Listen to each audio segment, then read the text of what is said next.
I can't. You're not showing us live on Twitch yet. Well, I just hit the button, so it might take a few seconds. There is this thing in electronics called a delay. I'm trying to help. Oh. Ooh, nifty. I see that Kitty is already here. Hello, Kitty. Appreciate you.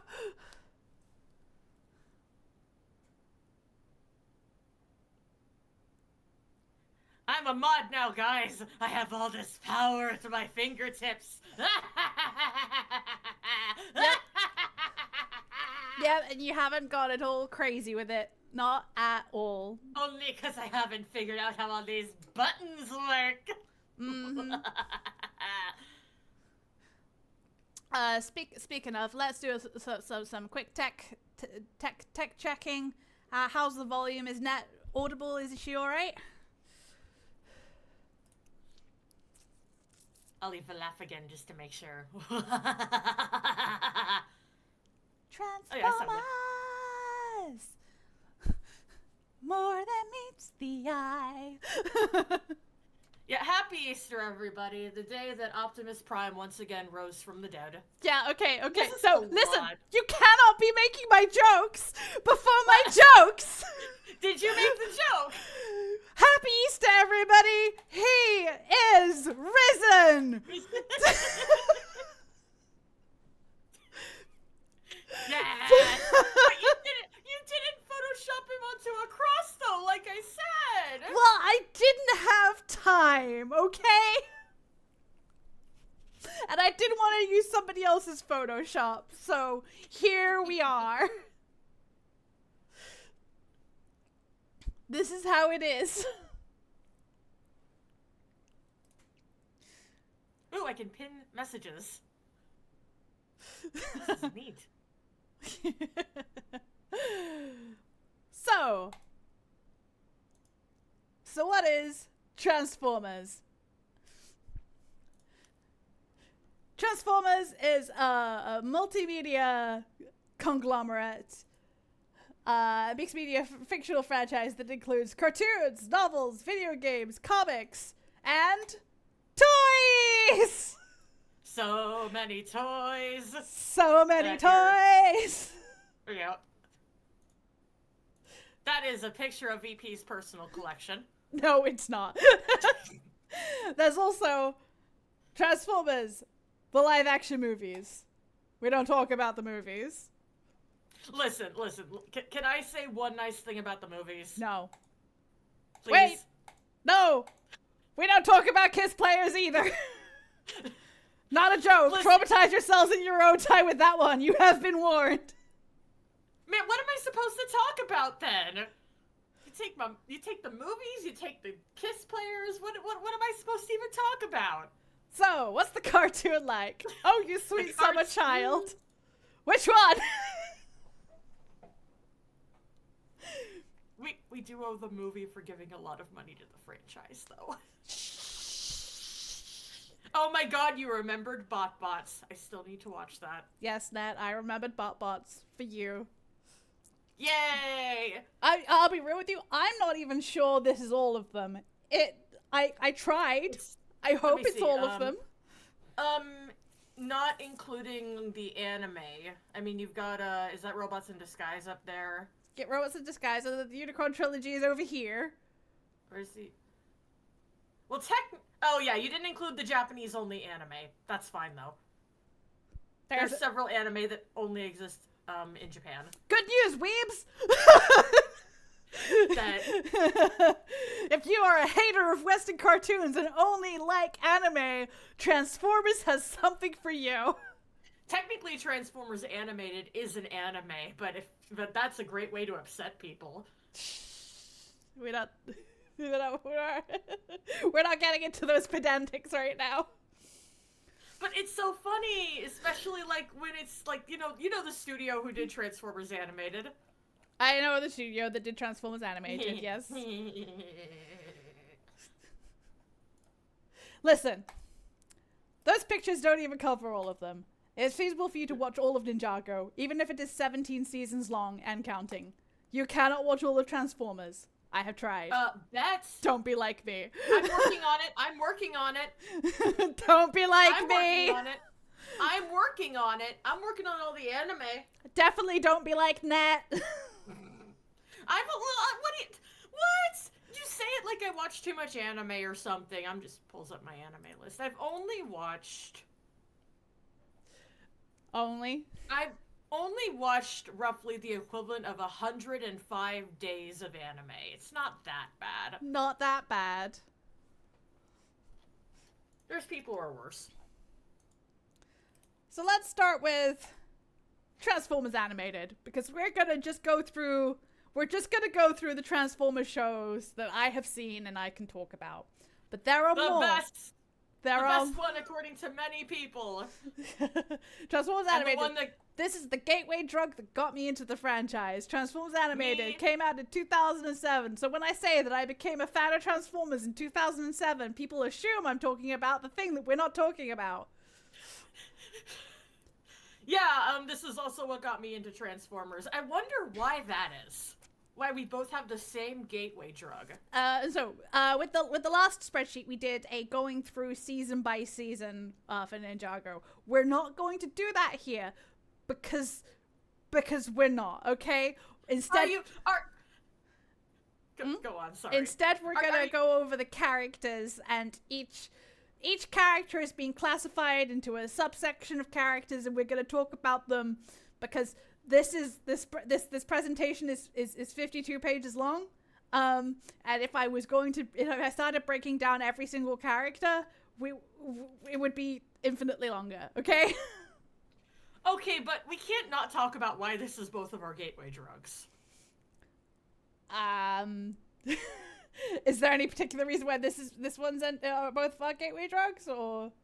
Gee, let's see. It's animated by the Answer Studio. One of the writers on it is Brandon Auman. Music done by Sebastian Evans II. Director of several episodes, a guy named Ciro Neely. Where have we seen these things before? I don't know. We could have seen these things anywhere. Anywhere at all. Maybe even somewhere that we're talking about at a later point if we raise another $100 in donations. It's the Monkey Team show. It's the Monkey Team show. It's just Super Robot Monkey Team Transformers Animated. Actually, though, I say animated by the Answer. Hasbro had a lot more budget than Monkey Team did, so they animated it using Mook, the Answer Studio, a few anime studios. Yeah, one thing you're going to notice with the character designs for this particular season, whilst we're going through it, is they are very unique to this series. Whereas in other Transformers franchises, they all tend Hasbro likes to push them to keep their designs evergreen. Evergreen. which means the characters end up looking very much the same even across different cartoons, so they don't share a continuity. Where they can look very different in cartoons, they do share a continuity. It's a whole thing. Aluminum monkey. It's a whole thing. Yeah, and although there is, did you ever notice the thing about the widescreen in Transformers Animated?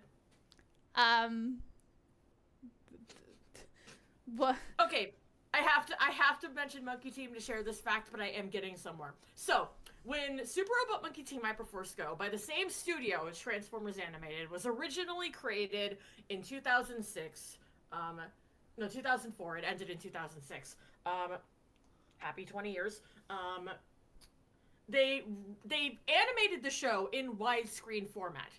Other than 2 episodes, it never aired in widescreen format, so from their point of view, they wasted all this extra effort animating the widescreen format. Transformers Animated came down to the same problem, except by then, the Answer had realized none of the episodes were airing in widescreen, so now that they finally released Transformers Animated in widescreen, there are some episodes where you can see characters' limbs and faces cut off at the edge of where the full screen cut is because the answer didn't think anyone would ever notice. And they could have been right because they could have been right because like American executives, what are you gonna do? Anyway. Primary Autobots. We have Optimus Prime, Ratchet, Prowl, Bulkhead, and Hotshot. I mean Bumblebee.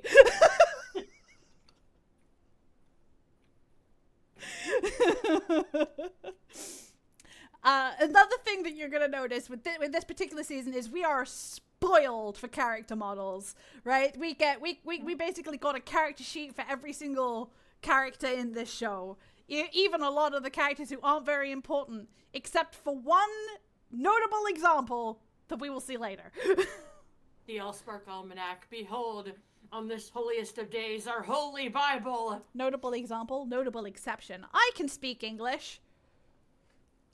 Listen, my language database occasionally suffers from technical errors. Notable Okay, example works too. That still works. It's a notable example of a missing thing. The exception is just more specific. So, in Transformers Animated, these 5 losers are parts of a space bridge repair team that gets in horribly over their heads, which is notably different from every other iteration of Optimus Prime.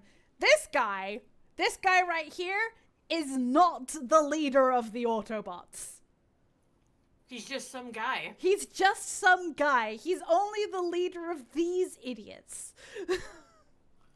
Prime is like a fairly low rank on the totem pole, actually. Yeah, like he's technically in this continuity, Prime, rather than designating the leader of the Autobots, is just kind of like a commander, like equivalent of a ship captain, right? Middle manager, and like, so depending on what ship you are on and what your crew is, that can mean that you're very important, or it can mean that you're some slub, and he is some slub. Then we have Ratchet, who is an old war veteran from back when the Decepticon threat was a big threat. Prowl, who is a ninja, and that is there is definitely no reason why I would like him in particular. No, sir. Bulkhead, who is the leading expert in space bridge engineering, but nobody knows that. One. And Bumblebee, who's an idiot. Bulkhead is very autistic. Bulkhead is like... Now, Bulkhead is so autistic. Come now, Nat. Not a single one of these motherfuckers is neurotypical.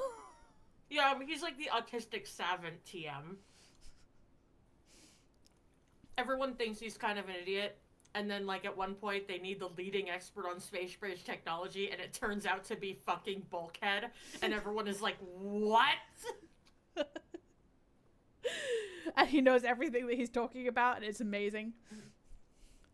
Also, these are presented as much as I possibly could to scale. So Bumblebee really is that tiny. Small. The tiniest bean. The littlest bean. Also, man, B gets what we call in the industry backwards character development. Oh, yeah? Yeah, like, at the beginning... He's kind of like, he's still an idiot, but he's kind of this sweet, protective character who has like a big brother instinct to him. And as the series goes on, I mean, he still has that to some extent, but by the end, he's like way more annoying.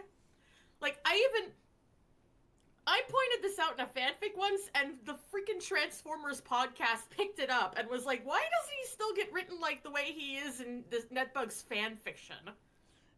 Like, why is he not still written like that in the later seasons? Yeah, Bumblebee just basically becomes a bit of a caricature of himself. This Bumblebee is very different from every other Bumblebee because they wanted to use Hotshot, and then and then the thing that we're not talking about happened, which happened to include a certain character, and they were told, no, you have to use Bumblebee. And so they were like, sure, we'll use Bumblebee. We're gonna take Hotshot and we're gonna plaster Bumblebee's face onto him. You're really dedicated to not talking about this historical element of the franchise that had a major impact, aren't you?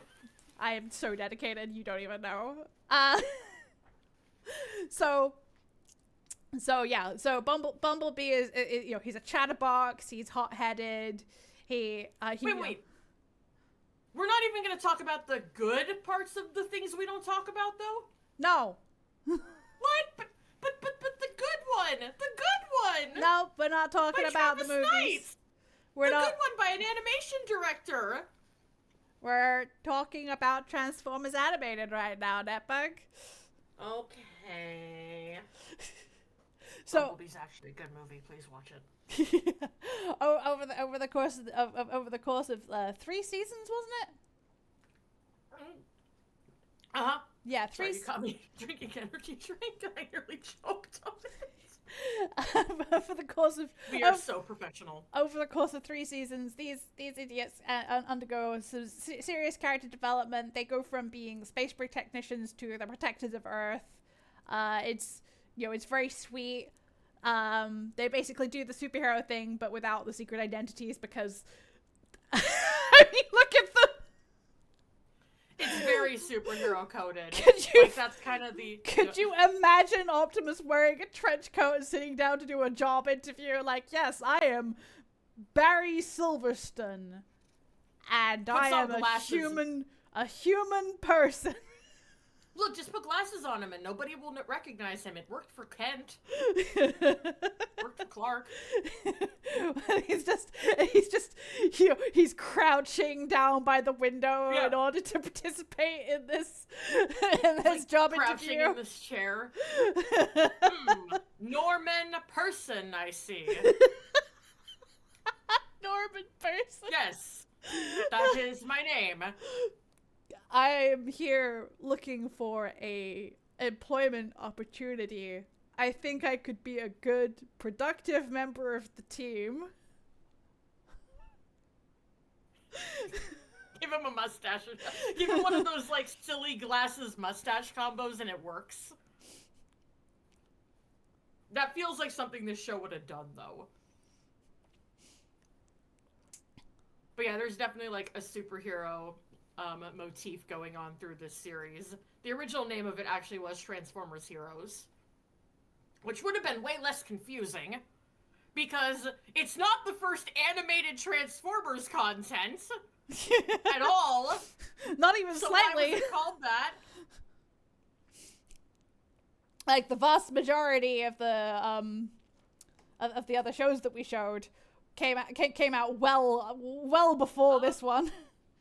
I don't know. I think it might be right in the middle now. We're getting old, man. No, surely. I'm gonna look it up. This is before. This one's before. This one's before. This one's before. Fuck.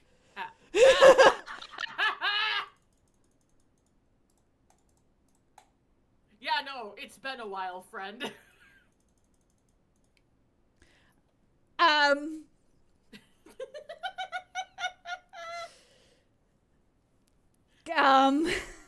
Well, since I'm on the wiki, do you want a list of every animated series? No. No? No. I've got it right here. No. No, it's fine. It's fine. It's fine. It's fine. It's fine. It's fine. It's fine. It's fine. It's fine. It's fine. It's fine. It's fine. Prowl dies. Prowl dies at the end. You're just what the fuck? Prowl dies at the end, and it was so heartbreaking to baby me. You didn't even put a spoiler warning on this thing, man. Listen, this came out in 2007. If you don't know by now, if you're watching this presentation and you don't know, you're aware that there are going to be spoilers. But yeah, Prowl dies. Prowl sacrifices himself in order to save the day. And EP was legitimately traumatized. I was heartbroken. I sobbed like a baby. EP doesn't have the best luck with their favorite characters. We have our human companions. We have silence. We have Sorry Sumdeck, Isaac Sumdeck, and Captain Fanzone. Sorry, of course, being the primary human companion. She is small. She is a normal human being. I was gonna say, wait, so you're telling everybody the very end of the series, but we're just gonna pretend that Sari's a normal human now. A normal human being. I called it. I literally was the first person to call it. Way back on the Transformers Animated Live Journal. I called it. A normal human being. Nothing abnormal going on here at all. Everything's fine. Hey, sorry, where's your mother? Some people don't have moms. Rude.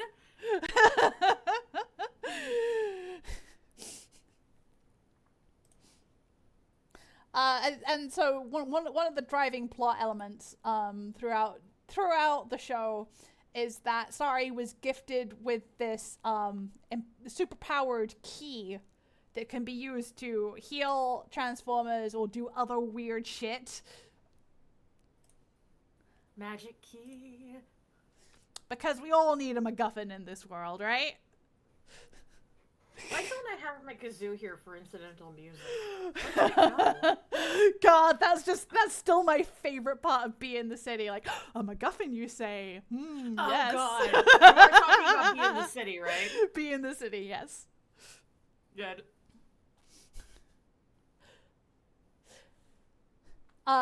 Isaac Sumdeck follows the I say follows. I think he starts the tradition of scientists and Transformers media being like they're on the side of the good guys, but they cause more problems than they solve. To be like, he was ahead of his time on being well-meaning but problematic. So what happens episode 1 is that the 5 idiots we've already discussed stumble across the Allspark, and that brings the Decepticons looking for them because, hey, they want the Allspark and they have to try and defend it from the Decepticons, even though they're just space bridge technicians well over their heads. I do want to applaud this show for having, like, the main kid and her father being characters of color, but I do also have to say they're voiced respectably by Tara Strong and Tom Kenny. Tom Kenny doing a very stereotypical Indian accent.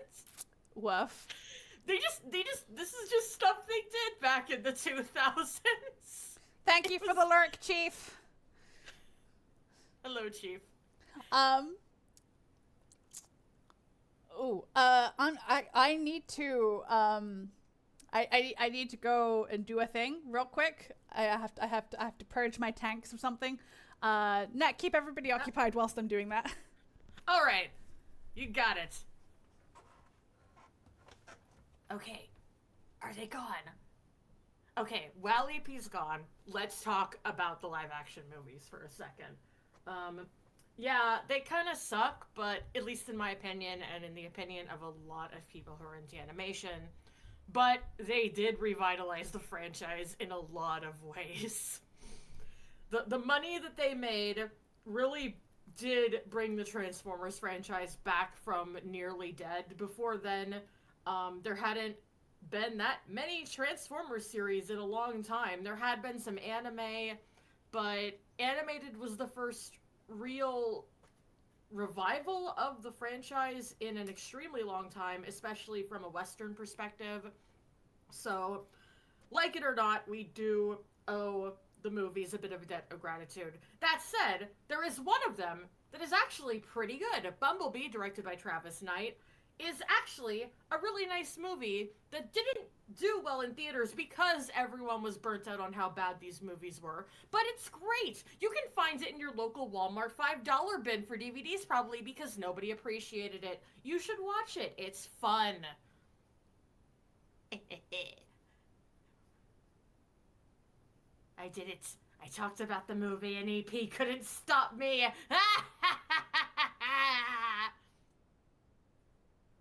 Gonna check out all these nifty mod powers I have now. Like, what can I even do here? Oh, I can do predictions. There's a reward request. Can I do predictions? No, no, no, it's not available yet. Okay, guys, we have to get EP. We have to get EP to affiliate status here on Twitch so I can be an absolute menace as a mod and do predictions and polls. So tell your friends about these streams. That's the reason. That's the important reason. Nothing else. It's not like we're trying to raise money so that I can move or anything important like that. No, the reason that we need to get EP popular is because we need to give me access to all these stupid little goodies that I can cause havoc with on the channel. But yeah, I might as well actually use my powers for good and plug. So you'll see there are donation spots on the bottom, both for myself and for EP. We are trying to raise money to help me move because I am being forced to leave at the end of my lease in July, which is really frustrating. Donations to me obviously go right to me, being able to like moving fees and apps and stuff. Donations to EP potentially go to me if I need them because EP has been financially supporting me through some very difficult times and has offered to continue to do so. So, and either way, we have like these rewards that we're going through. Like EP said, if we raise another 100, we're going to talk about Super Robot Monkey Team Hyperforce Go, which is a very underappreciated cartoon, 20 years old, and is actually how EP and I met. We met in a forum when we were both, like, when I was like 15 years old, I think. We've known each other long enough for our friendship, our queer platonic relationship, to have a job, to be able to vote. And that's how we met. And we also met some other lifelong friends there. So it's a good show that holds up, but also it just means a lot to both of us. So if we raise another 100, we are going to talk about that. Where's the information here? I want to. Liked that show when I saw it on. Yeah, everyone who I've talked to about the show who saw it enjoyed it, but it just never really took off, and unfortunately, it ended on a pretty bad cliffhanger. Although recently, Ciro Neely, the creator of it, is still bitter about that, like even more bitter than me, and is trying desperately to get Disney to freaking renew it. I don't know if it'll ever happen, but God, it would be amazing if we actually got a finale. But I don't know. I don't get my hopes up. But that said, recently we did release a 20th anniversary zine, which I organized, called Holy Sugar Zine, which was really fun to work on. And we did get a copy to one of the voice actresses, Kari Walgren, who did the voice of Nova, and that might be...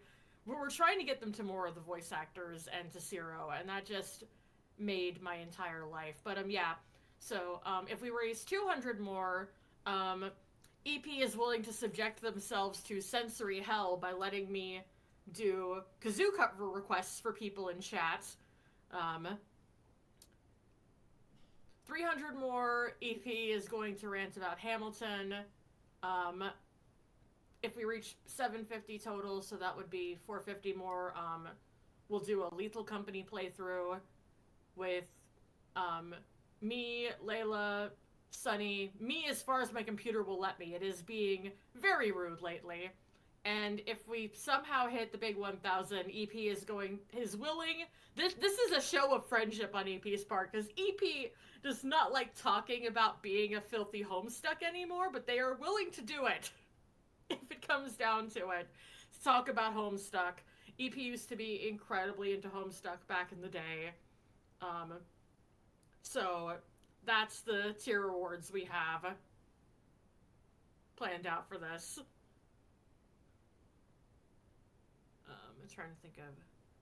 But yeah, it's everyone who I know who saw it liked the show. It's just that it just never it just never quite took off. And part of it, like, I feel like it was ahead of its time. But yeah, I don't want to get too far into this for now, but yeah. Oh yeah, there's also a karaoke session in there. There is some. Oh, there's a few other things in here that. Did we already pass some of these? Oh, we have a few things we gotta. We have a few things we gotta work on. That's gonna be fun. All I know about Homestuck is Sweet Bro and Hello Jeff. Pink tuber placeholder. Nice. Um, I had mixed feelings about it when it came out. I've warmed up to it quite a bit over the years because it really did revolutionize the way that mixed media is handled online. There's something else I can talk about. If you haven't watched it yet, after the stream is over, you all should go check out the Gaslight District. Um, it is the new animated pilot that just came out from the creators of The Amazing Digital Circus. And it's not for everyone. It's definitely not for everyone. It is very gritty. It is very much a gothic horror. Honestly, it's not the kind of thing I'm that crazy about myself, but the animation is so good, and it's just that's indie animation. It is a good thing that indie animation is making things that aren't made to appeal to everyone. Part of the problem we've run into lately with mainstream media is it's trying so desperately to make as much money as it can by appealing to everyone without really taking risks to resonate with some people. And the stuff that Glitch is doing is definitely not for everyone. Gaslight District, definitely not for everyone. But we need that kind of art. We need art to exist that doesn't appeal to everyone.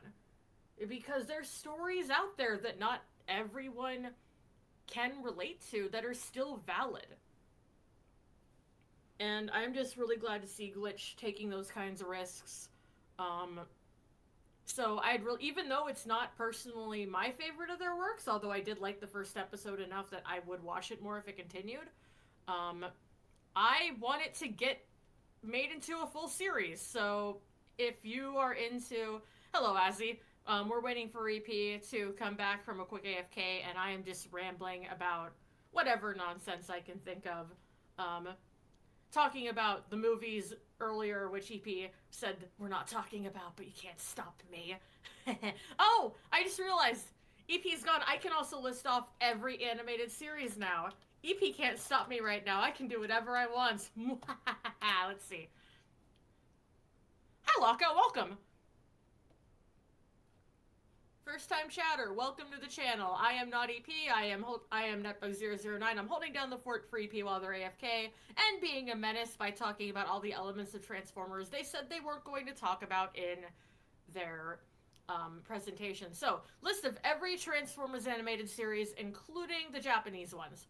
Generation 1, The Headmasters, Super God Master Force, Victory, Zone, Generation 2, Beast Wars 2, Beast Wars Neo, Beast Machines, Robots in Disguise, Armada, Energon, Cybertron, Transformers 2007 as in the movies, so I guess that doesn't really count. Animated, War for Cybertron, the cartoon, which is the same name as the game, which is really confusing. Prime, Rescue Bots, a series made for... We're probably going to talk about that one more, so I'll shut up about that one, but I really like that one. I believe Transformers Go had a bit of a cartoon in the Japanese regions. Robots in Disguise 2015, again, same name as another series, not confusing at all. Combiner Wars, Titans Return. Cyberverse. War for Cybertron Siege, that's the third thing named War for Cybertron. BotBots, Rescue Bots Academy. War for Cybertron Earthrise. War for Cybertron Kingdom. Why did they do this? Earthspark. And Transformers 1. What is some of this other stuff? there's some. Yeah, there's a lot of cartoons. Hello. Hello.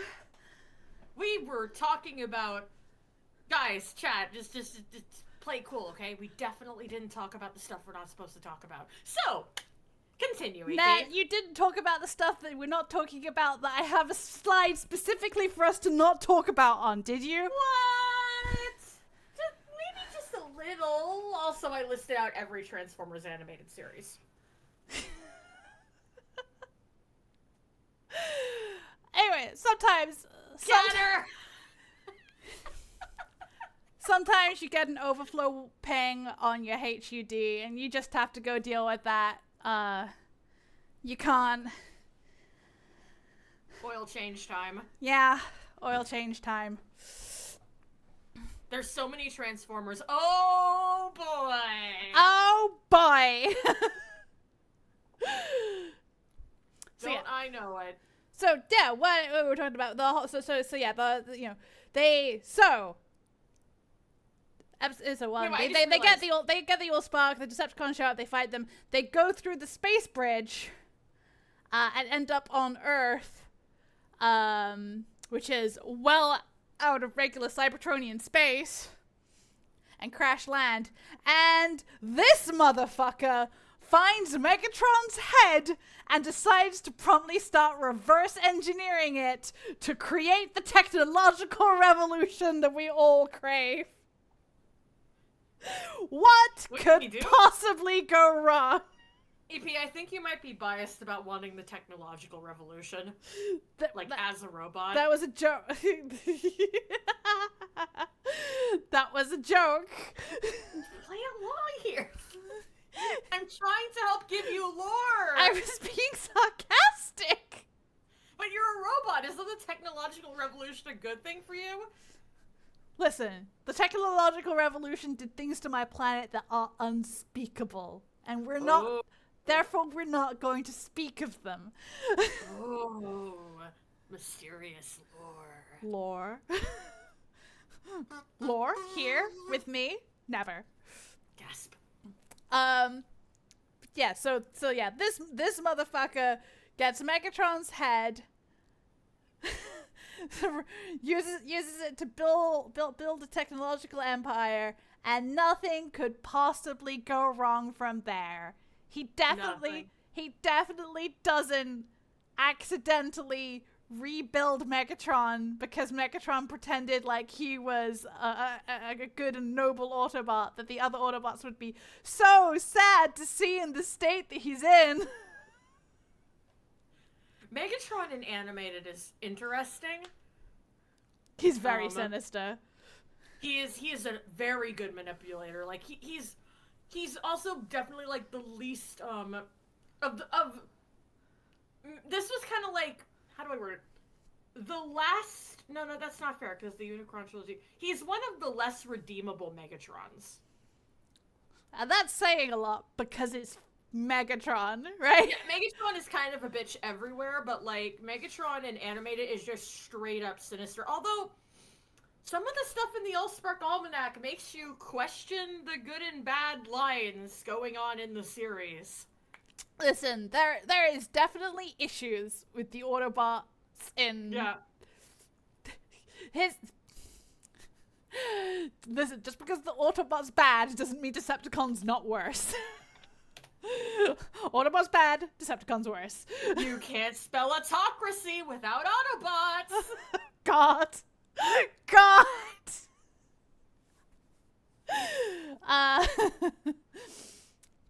Yeah, so,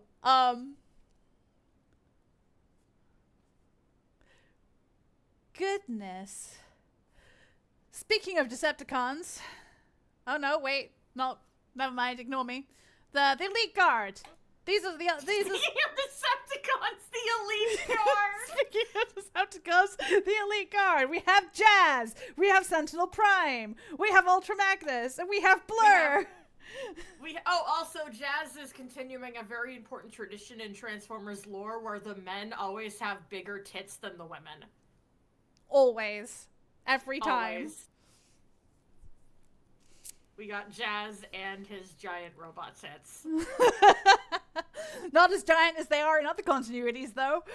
True, not Shockwave either. Could be Shockwave.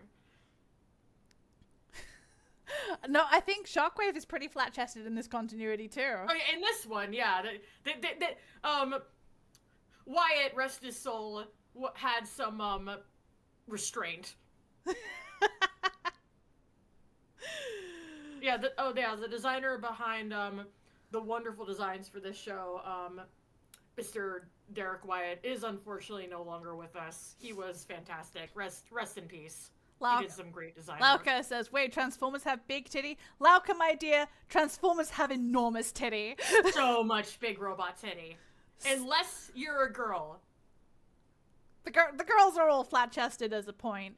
Heck, this is clearly intentionally a thing about robot gender in Transformers, because, like, there are literally... Okay, there is... In one of the comics, there are literally two characters, who are transgender. They, were, and one of them has physically transitioned into a female Transformer, and the other hasn't. Guess who has the bigger rack?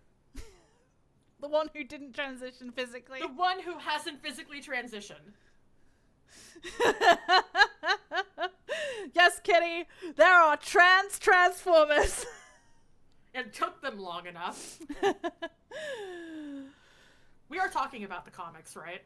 Yes. Good. Okay. Just making sure. There's a slide for all of the cartoons and everything else, but unfortunately, again, this was getting real long. I just really love More Than Meets the Eye.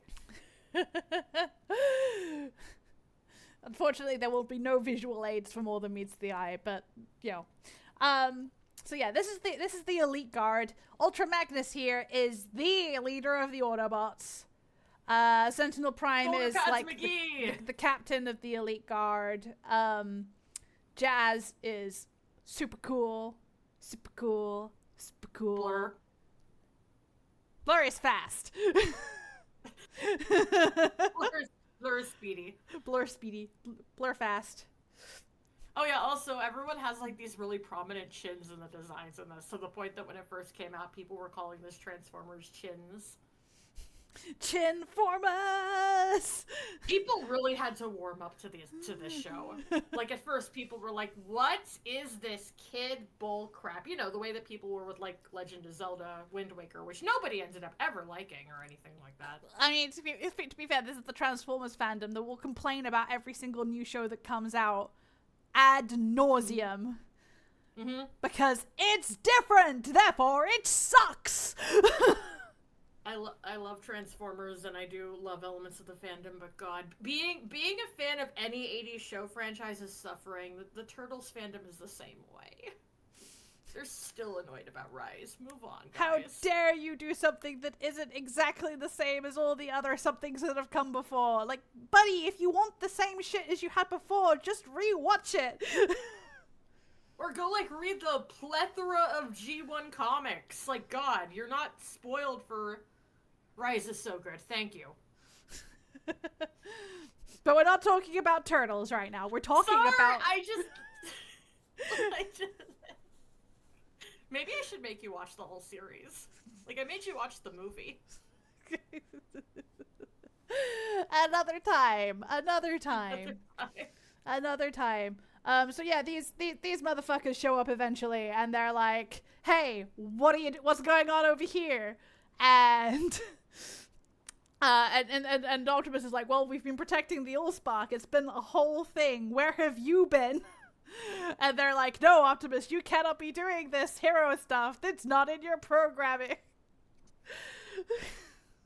Yeah, there's definitely like some caste system bullshit going on. Also, on Autobot Cybertron. Also, if you were looking at Sentinel Prime over here and thinking, "Man, he sure looks a lot like the tech," yes. The joke has been made so many times. The joke is deliberate. In fact, the design is on purpose, and he's voiced by the same guy. Wait, I did not know that. You didn't know that? I didn't know that. No, he is quite deliberately the tick. times as much of a, unpleasant person. He is not very nice. You just call him a dick, man. You know I'm going to if you don't. EP desperately tried to keep the stream PG while I'm over here like. I've said the word motherfucker dick. Twice, so Yeah. I think we're past that point, but still. Yeah, listen. Do you want me to just say "fuck" twice at the beginning of every stream so that you can feel free for the rest of the stream? We're trying so hard to be the No, kind I'm of not. channel. You are. You're the one who made. You are the person who made me start cursing more, though.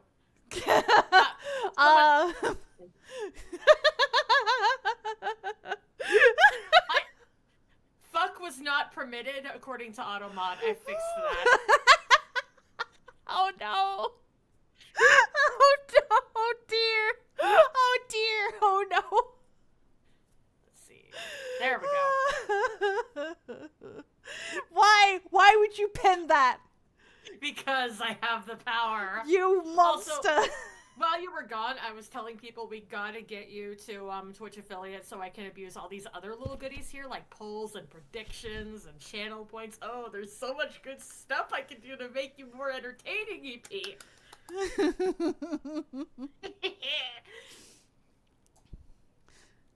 Primary Decepticons. We have Blitzwing, Lugnut, Starscream, Black Arachnia, and of course, Megatron. You should have put one of the Autobots to scale here to cause one of the things about Black animated... Arachnia is the scale for the Autobots. Optimus is a little taller than Black Arachnia. The Decepticons are fucking huge. They are huge, they are imposing. Megatron is, it's kind of nuts.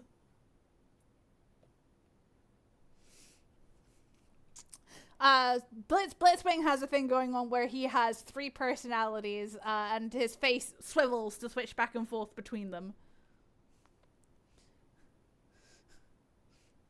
It's very fun. They're affectionately referred to in the fandom as Icy, Hothead, and Random.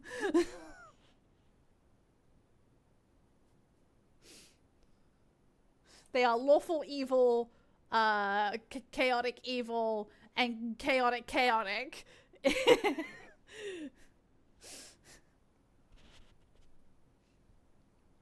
Lugnut is, stereotypical big bruiser character. He's completely loyal to Megatron, blindly to a fault loyal to Megatron. He has a big button on his fist that explodes when pushed. The punch of kill everything. Yeah, the poke. The punch of kill everything. That's canonically what it's called. The fandom called it that, and then I think that was the fandom first thing. Yeah, and then it got adopted into canon. Starscream is, he's Starscream. He's conniving, he's backstabbing, he has a death montage. That is easily set to yakety sax.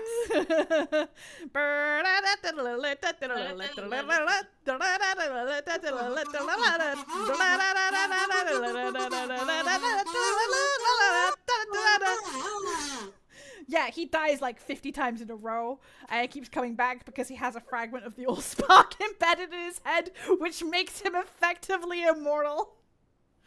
Yeah, Starscream gets to live through anything, but at what cost? At one point in the series, he's reduced to being just a head that can turn into a gun, and Megatron wields him, which is a complete reversal from G1, where Megatron could turn into a gun, and Starscream would wield him. Starscream is also voiced by the incredibly talented Tom Kenny, who does, honestly, an incredible job getting that whininess down. Tom Kenny of SpongeBob fame can, in fact, do other shit. Yeah, but nobody let that. Everyone was like, it was SpongeBob when those started. And then Black Arachnia is a very fun character. Black Arachnia is Optimus Prime's ex-girlfriend. Not technically.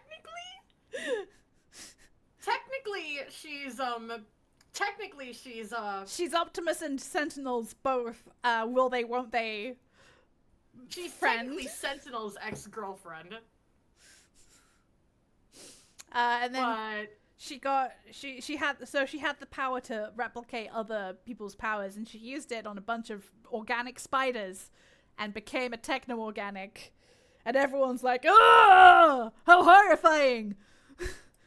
especially her ex-boyfriend, who is like absolutely like the most Organicophobia. afraid of organics. Yeah.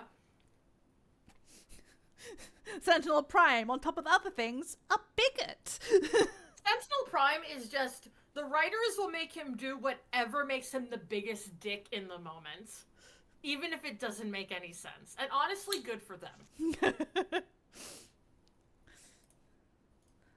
Secondary Decepticons / neutrals. And when I say neutrals, I mean it's not that they're not bad guys, it's that they're just not affiliated with the Decepticons. We have Swindle. We have Shockwave. Sorry, go on. Swindle voiced. I forgot his name. Let me. Starts to say the thing, cannot continue saying the thing. Shockwave Voiced looking. by the incomparable Fred Willard. Shockwave looking disappointingly flat-chested. Soundwave, who started off as a children's toy, and Lockdown.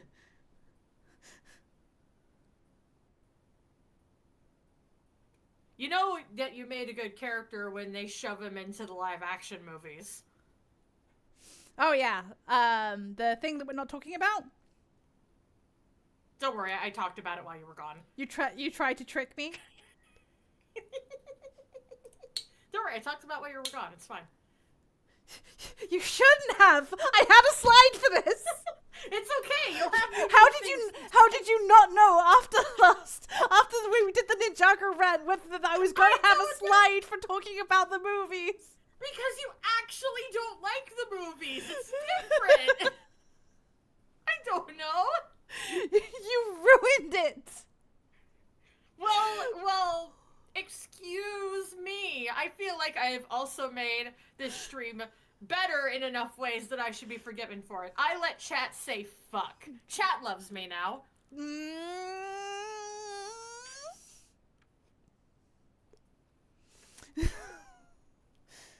Anyway. Oh, God. No, sorry, not you. Not yet. I just realized what day it is, and my downstairs neighbor has decided to celebrate, and it smells like shit in here now. Great. Oh dear. So, yes, you can say fuck. Be free, chat. Be free. So much for me to trying to make this place, accessible to teenagers at least. Teenagers say fuck, man. Shh, we're not allowed to acknowledge that. So yeah, Swindle is, he's a con man. He will steal. He will rob you for everything that you're worth.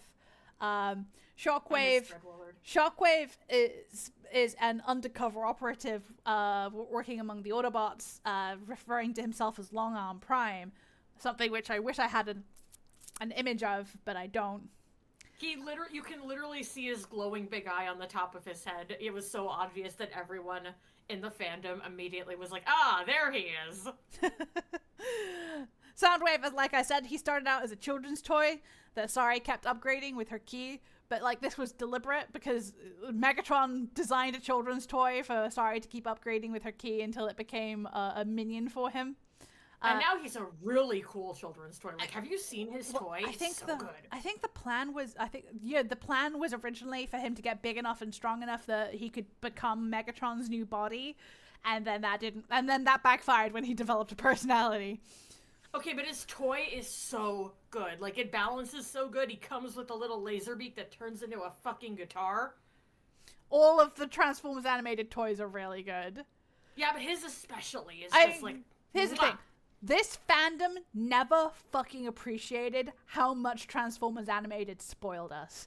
Like, we got all these full character model sheets. We got the toys were, they were really sturdy. B, they actually looked like the characters in the cartoon, whereas so many other Transformers toys don't look anything alike. Yeah, they transformed the same way. Yeah, they literally transform in the show, in the animation, the same way the toys do. It's good. So cool. It's super good. It's like we were spoiled. It wasn't appreciated, and now it's gone. Right? Hey, what does that remind me of? Oh yeah, every other thing Ciro Neely has ever fucking worked on. Oh yeah, and then Lockdown is a bounty hunter. He works for hire, and he takes trophies from the people that he bounty hunts, and he is not discriminate about who he bounty hunts. Who's paying the most? I will work for you.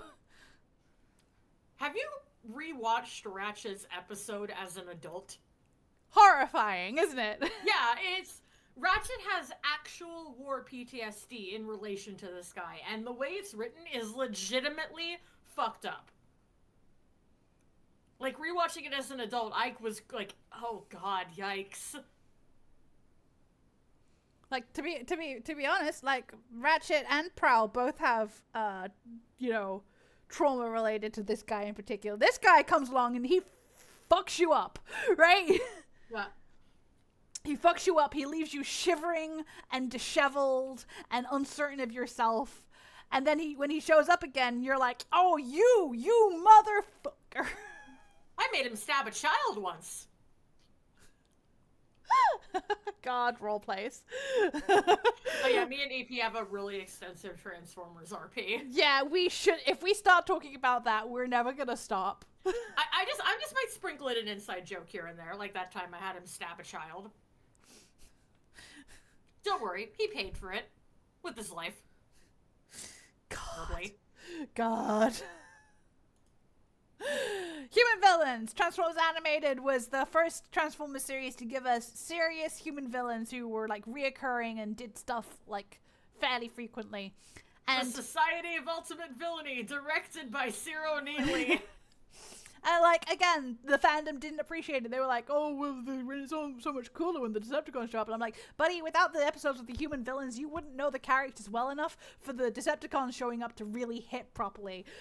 Maybe take a chill pill and appreciate the show for what it is. Yeah, that was like the big thing about the Decepticons is animated is probably the time in Transformers history when the Decepticons just showing up was the most oh shit threatening that it's ever been in the franchise. And the human villains and other stuff like that really helped create that buffer.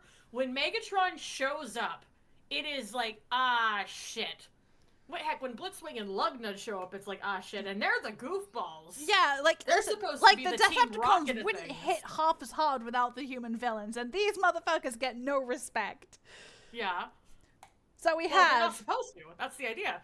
So we have Nanosec, Angry Archer, Professor Princess, Slow-Mo, Meltdown, aka the only one of these motherfuckers I found with a transparent background, and Henry Masterson, aka the Headmaster, aka the only motherfucker who doesn't have a character profile. AKA the best one.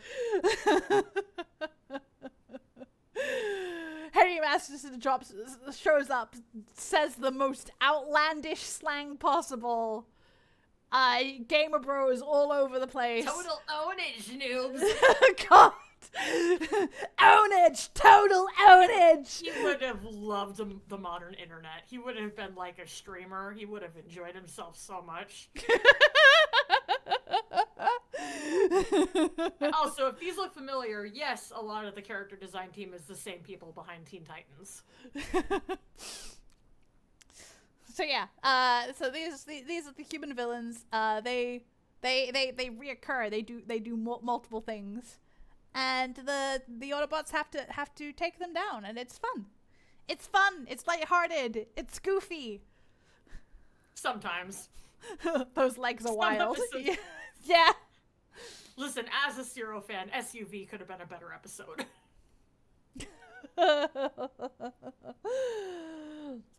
Still, it's And fun. It's fun. It's lighthearted. Meltdown can literally melt anything. It's great. Didn't nanosecond Henry Masterson, Headmaster, he takes off Sentinel's head and pilots that his was body good. around. That was good. Don't laugh. You Optimus said lets you out the wouldn't most- laugh. Optimus lets out the most amazing laugh you've ever heard. Like someone actually made that voice actor lose their shit in the booth or something. It was so good. It was so good.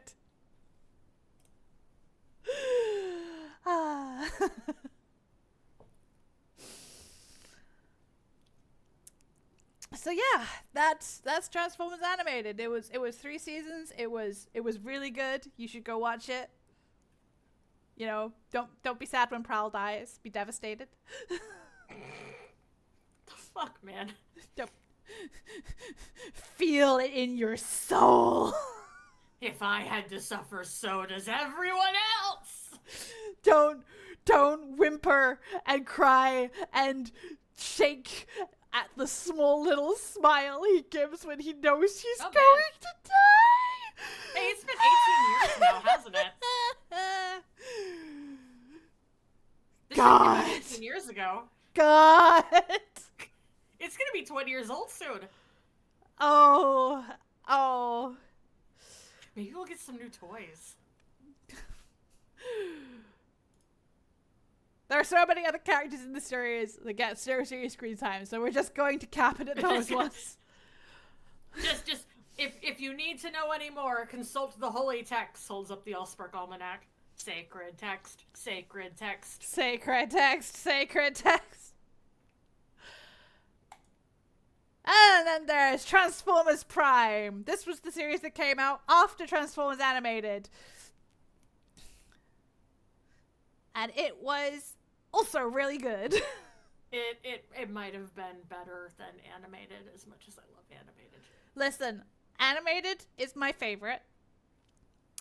Transformers Prime is objectively better in every way. The lore, oh my god. Okay, this was supposed to be like the new G1. It didn't end up manifesting, but they put so much effort into the lore for this show. To be Like- fair, partly it was strangled because this was back when Hasbro decided that they were going to launch their own TV network called The Hub. And I was like, really, Hasbro? You think you have enough shows to justify an entire TV network just by yourself? It survived shockingly long on My Little Pony Friendship is Magic. Yeah. Yeah, that's the Honest, that is what kept the hub afloat for as long as it did, was the bronies. The bronies can make anything happen when they're... It was the brony channel. We were all just along for the ride. And so yeah, so it was probably never going to be as successful as it deserved to be just from that metric, because here's the thing. Even if Hasbro had enough shows to justify their own TV network, people didn't fucking know about it. Nobody outside of the Transformers fandom and the My Little Pony fandom knew that the hub existed. To be fair, I understand why they wanted to do that, because Cartoon Network completely screwed over animated. Yeah. Cartoon Network is incredibly good at getting the rights to third-party shows and then just absolutely eviscerating them. Yeah, they'll take Like, all of their third-party shows end up in the worst possible time slots, no matter how good they are. We didn't talk about this with Ninjago, but they did the same thing with Ninjago, and ever since then, LEGO has been slowly tightening its grasp on the Ninjago series to the point that now they're just showing it on their own YouTube channel. Did you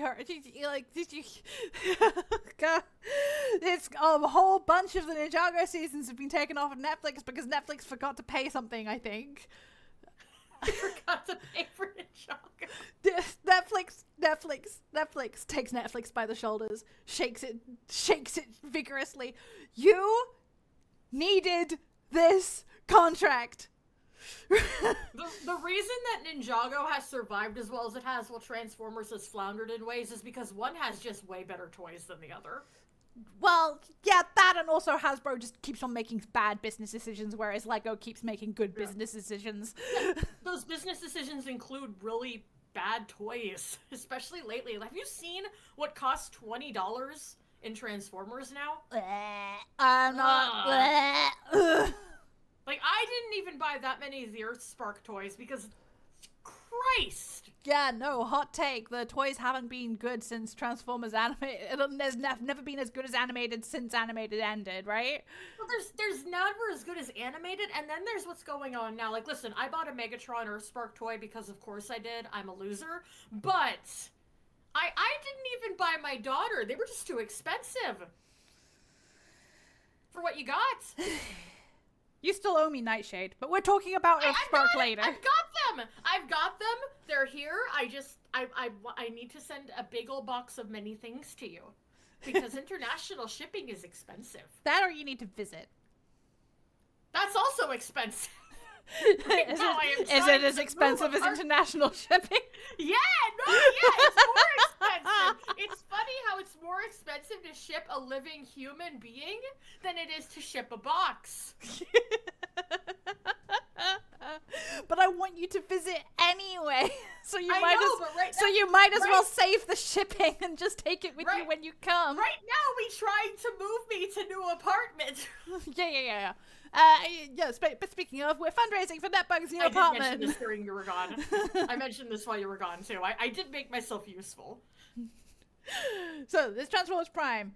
The primary Autobots are Optimus, Ratchet, Bumblebee, RC, and Bulkhead. The best one! 4 of these motherfuckers probably look very familiar to you. Thank you for putting RC and Bulkhead next to each other. You're welcome. I ship them so much. Also, I was spoiled for transparent backgrounds for Transformers Prime. Can you tell? Bulkhead and RC are like the mom and dad of the group, and like me and like 2 other people ship them. And Transformers repair scene.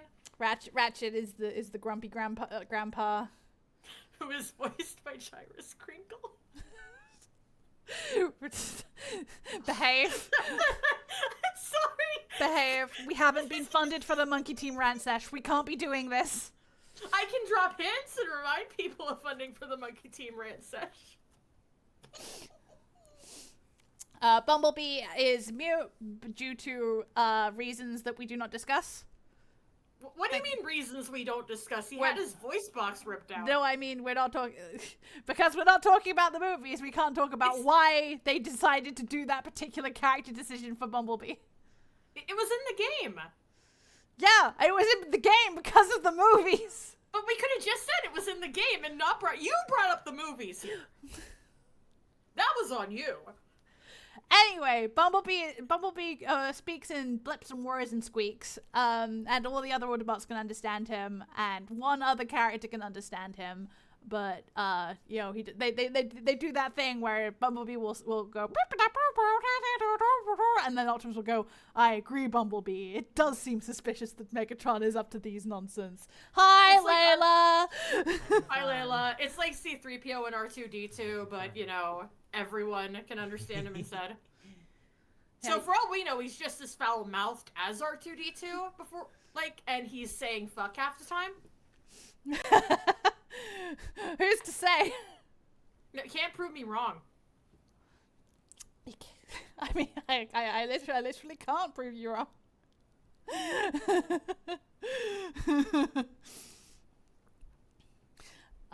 Yes. So I love them very much. Rather than being a big old doofus like he is in Transformers Animated, Bulkhead is, I mean, he's still a doofus, but he's like, also like the bruiser of the team. He's got more himbo energy. Yeah, he's a more competent fighter. Not that, like, listen, in Transformers Animated, Bulkhead was a force to be reckoned with because he didn't know his own strength. In Transformers Prime, he knows his strength, and he will use it to fuck you up. You threaten his family? God. Oh boy.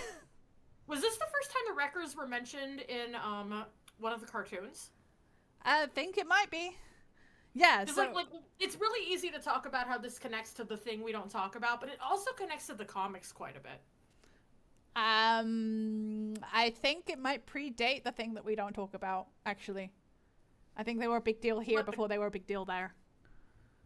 Yeah, I mean, the Wreckers, that's why I'm saying that there's elements of it that connect back to the comic. Not the thing we don't talk about, but eventually would be adopted by the thing we don't talk about. That's what I mean, you know? It eventually gets adopted by the thing that we don't talk about because it's so damn cool. So the Wreckers are the kind of, they're the Autobot kind Black Ops. Black Ops. They're the ones that you send in when you think that that shit is not going to be solved otherwise, and they go in expecting for all of them to die. And if any of them come out alive at the end of a mission, that's great. And we don't talk about how they got out alive either.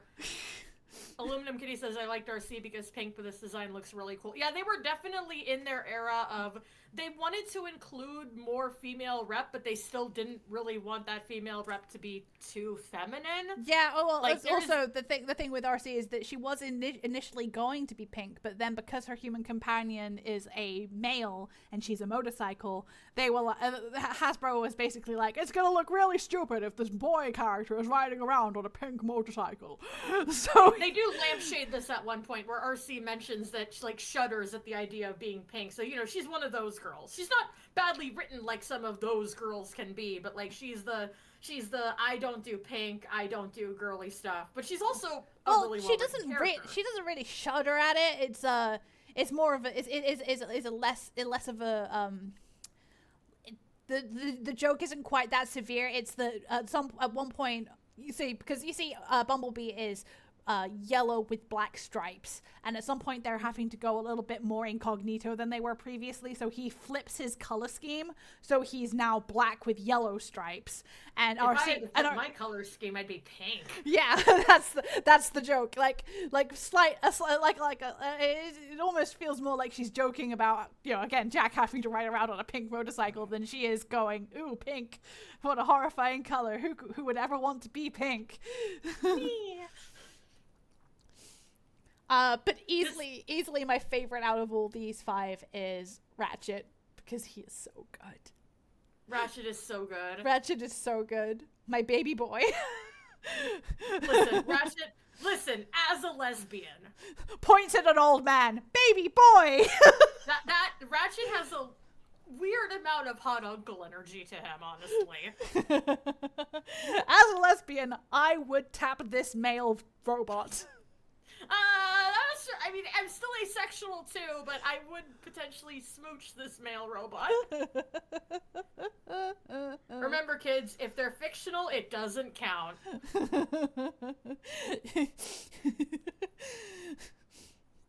You don't have to question your sexuality if it's a robot. Exactly. Also, like, this is the continuity RP is set in, so, like, actually, fun fact, EP's VTuber is originally based off of their character design for, a Prime Autobots. Well, back in the day, like... Back in the day. Yes, like, it's... Kinda, sorta. My old VTuber, not my current one. My current one is based off of a different... My current one is based off of a Legion of Superheroes character, actually, which, more strongly, kind of a mashup between the two, if you will. Yeah, it's kind of a mashup. Their old Ping Tuber is originally, a Prime design that we got commissioned from the amazing, Nekio Usagi. I have one, too. Yeah, real expensive. I turned into a Nissan Cube. It was real expensive getting those character designs done, but damn was it worth it because they look so good. Like, Nitro's sitting on my wall right here. Framed. High honor for me seeing all the random crap I just have randomly taped to the wall. So yeah, speaking of RC's human companion... Oh, no. Never mind. We're secondary Autobots. We also have Wheeljack and Ultra Magnus. Wheeljack! Also, this is a real you could tell I struggled to find a good representation of Ultra Magnus, huh? Look how crunchy he is. You versus the guy they told you to worry about. Yeah, Wheeljack is a really interesting case in Transformers Prime because he's normally kind of the nerdy scientist who causes explosions. Back in his room, Optimus, they have these plans for you. I don't know what he sounded like in G1. I'm assuming it's like that. No. No? Okay. But Wheeljack in this one is also a wrecker. And he still causes explosions using grenades. On purpose. On purpose. And he's badass. And he's Bulkhead's best friend. And he wields 2 swords. Yeah. Like, he's got a lot of Zoro energy, honestly. I could easily see him putting a 3rd sword in his mouth in a time of crisis. Like, these two eventually join the main cast, but because they're not in the main cast from the beginning, and because I needed to save on space for each slide. Did you just forget the other one who joins later, or is he in his own area? Did you forget Smokescreen? I forgot Smokescreen! Smokescreen! No! I forgot Smokescreen! You forgot Smokescreen? I forgot my boy! You forgot Smokescreen. I forgot Smokescreen! Good job. Hang on, we are experiencing technical difficulties. There's another guy named Smokescreen. He's a little shit. You're gonna fix it right now. I can't believe you straight up forgot him. We didn't make him a prime for you to treat him like this. Did we make him a prime? We no, did. we didn't, did we? We did. We did, okay. We did.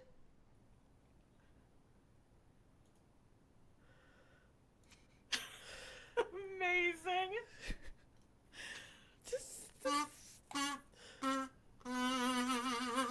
This is fine. Everything's fine. Is there like a sad trombone in the soundboard? Yes, there is. Thank you, Discord.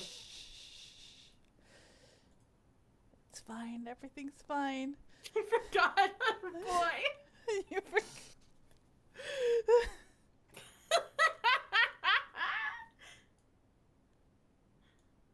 Oh, that's so good.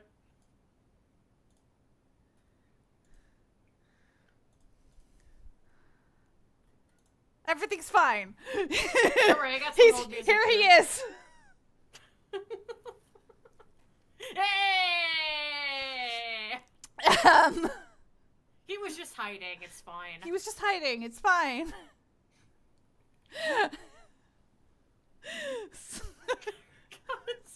God.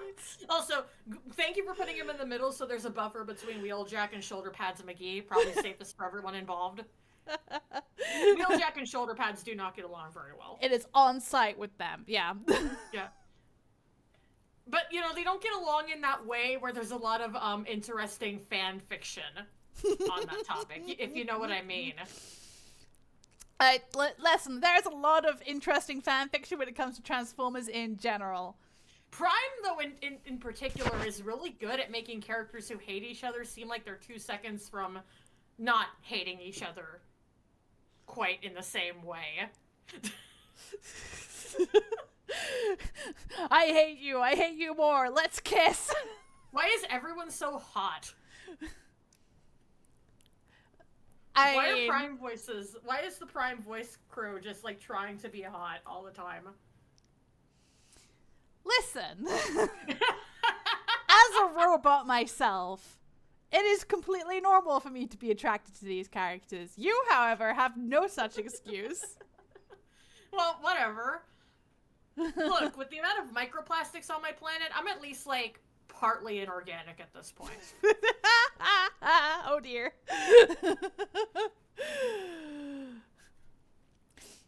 So these are the secondary Autobots. They are very cool. Ultra Magnus is kind of a stick in the mud, but he's as opposed to in Transformers Animated, and there was clearly a lot of Transformers Animated love in this series, right? Because so much of the cast is the same. Bulkhead is here, and I don't know if he existed in G1, but if he did, he was not a big character at all. I think and Bulkhead his design is originally basically appeared the in same. Energon. Yeah. And he's like a totally different character. And his design is basically the same as in Animated. You know, Optimus, Bumblebee, and Ratchet are all here. Ultra Magnus is here. Prowl can't be here. He's dead.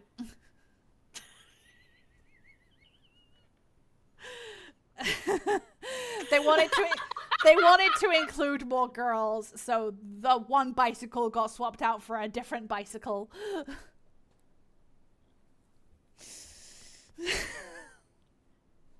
AKA a bicycle, if you know what I mean. Buy wife energy. Buy wife energy. And then, you know, Ultra Magnus is supposed to be the leader of the Autobots. He is subordinate to Optimus. You know, we're back to the standard status quo where Optimus is the leader of the Autobots. Once again, voiced by his G1 voice actor as well. Yeah, because he brings so much gravitas to the role. Yeah, and then and he's exchanging romantically hateful banter with Megatron at all times. Yeah. Like, literally, the only reason that they didn't have him voicing in animated still is because he brings too much gravitas to the role.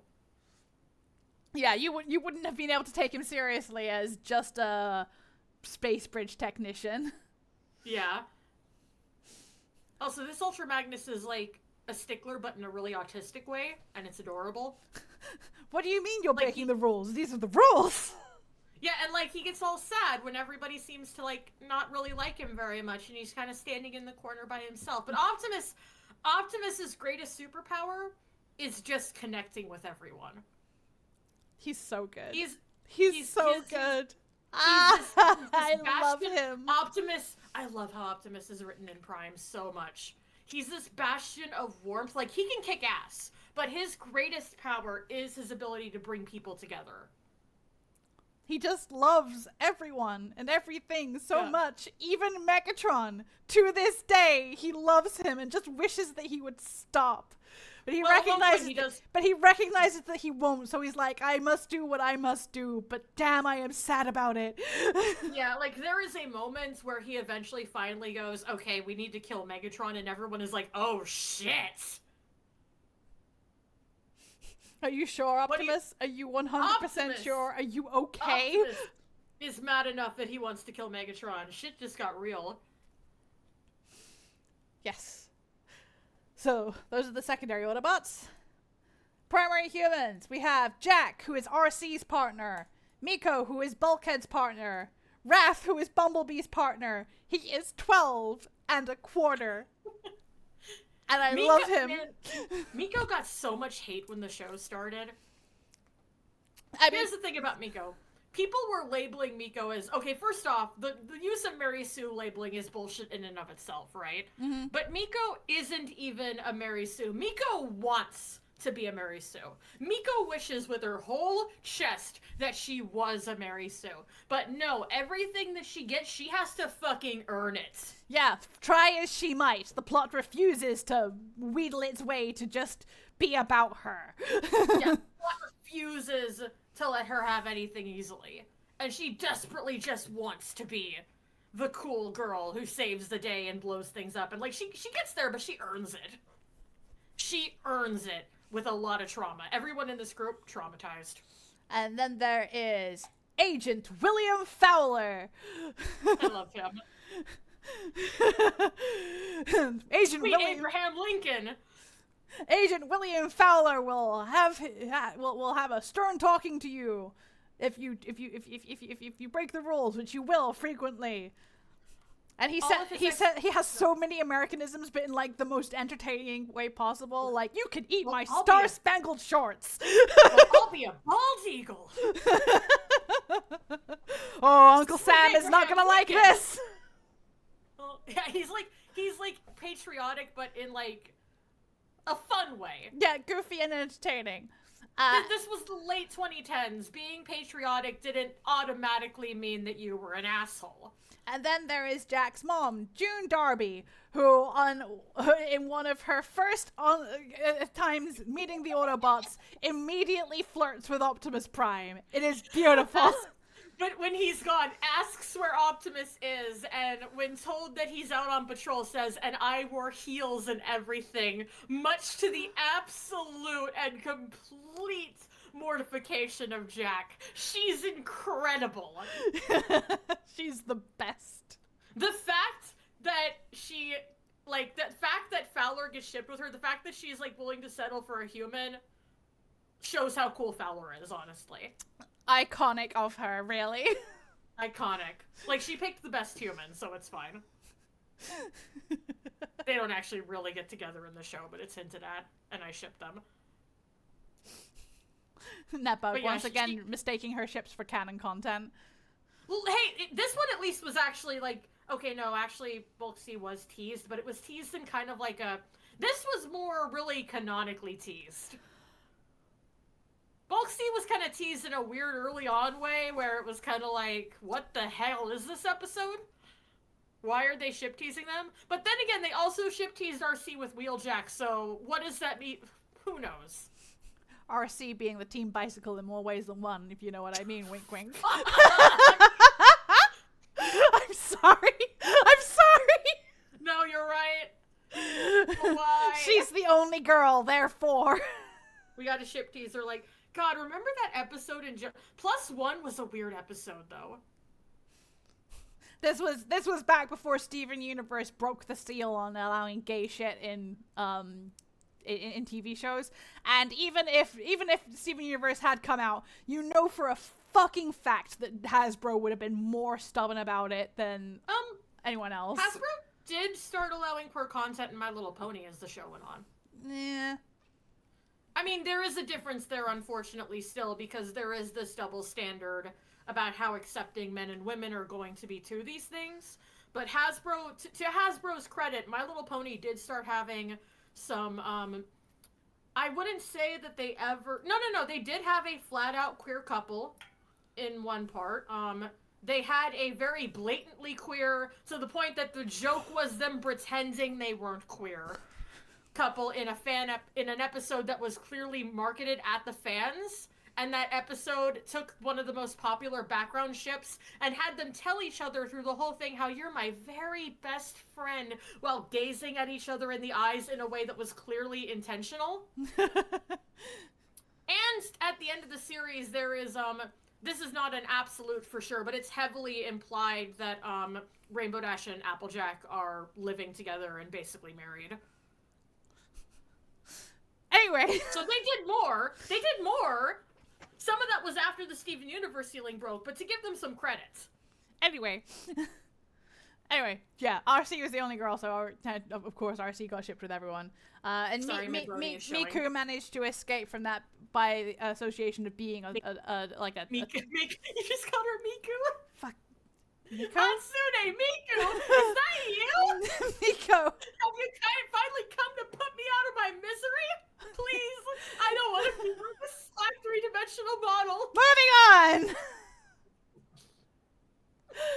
Primary Decepticons, we have Breakdown, his husband, Knockout, Soundwave, Starscream. Despite what we just said, this is canon. Arachnid. Despite what we just said, this is canon. They don't ever flat out say it in the show, but they did confirm it later. Yeah, well, they got made canon in a later comic, which is not in continuity technically. But this version also got canonized. Hasbro canonized this version. Yes, but which way is like way later. Yeah, they pulled a name of an author that we're not going to say, which is not great, but hey, it's something. Like they canonized it while talking about canon ships Valentine's Day a few years later. So they did, these two are canon in the weakest way possible, but so Arachnid and of course Megatron. Megs. So, yeah, if I could get through the whole introduction of the slide before you start talking about Did you not want to know that your OTP is canon? I'm sorry, I won't tell you things like that You anymore, could have then. waited for 2 whole extra seconds before saying. But the gays were on screen! The gays will continue being on screen for a little while. Okay, I'm sorry. You asked a fellow autistic person to come in here and talk about this with you. You knew what you were getting into. Gay time! Yes.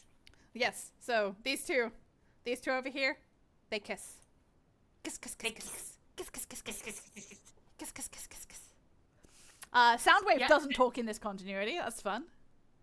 And Knockout is incredibly gay. Like, very obviously gay.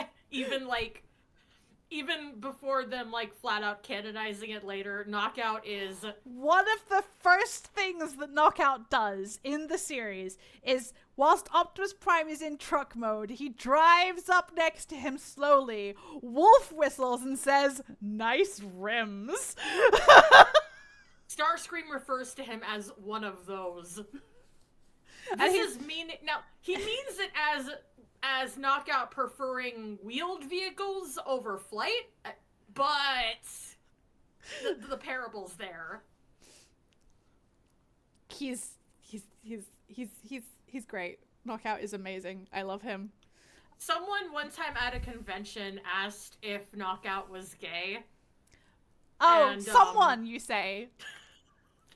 Oh, you want me to? Oh, yeah, EP is the person who asked this. And it is on TF Wiki to this day. I was trying to save you. You wanted me to say it. I was trying.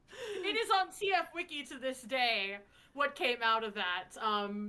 The uncomfortable response of something went wrong. Something that was a glitch in the Allspark, yeah. A glitch in the Allspark. It was the 2010s. And as TF Wiki refers to it, and an awkward silence could be heard in the void. God. I was trying to save you from pointing out that you're a minor internet celebrity with that, but you're the one who responded, so yeah, there we go. Listen. EP went to that one convention and caused so much chaos. Listen. Went to a Ninjago convention. Didn't even go to a Ninjago convention later. Got someone else to go. Caused chaos there too. We didn't talk about that last time, but it's true. I don't know the chance caused that much chaos. People on the Geode shippers are still flipping out. Really? Yeah. They ain't over that. Damn, okay. But yes. The best Megatron. Yes. So these two, they smooch, it's great. She kills him. Arachnid over here. Arachnid. A-I-R, Arachnid. Because she's a helicopter and a spider. I love Transformers names. She chooses violence on sight. Like, she has this hate thing with RC because, and here's the thing, RC hates Arachnid because Arachnid killed RC's old partner, her, like, not like romantic partner, although you could imply, but like mission partner, right? And Arachnid hates RC back, presumably just for the giggles. No, she's just a troll. She's just like, yes, RC, my nemesis, whom I've screwed over in significant ways. Let's continue to target you specifically.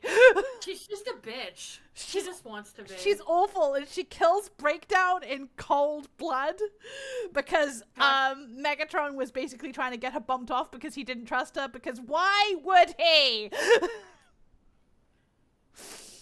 I can't believe Knockout almost tried to go on the rebound with Starscream. Ugh.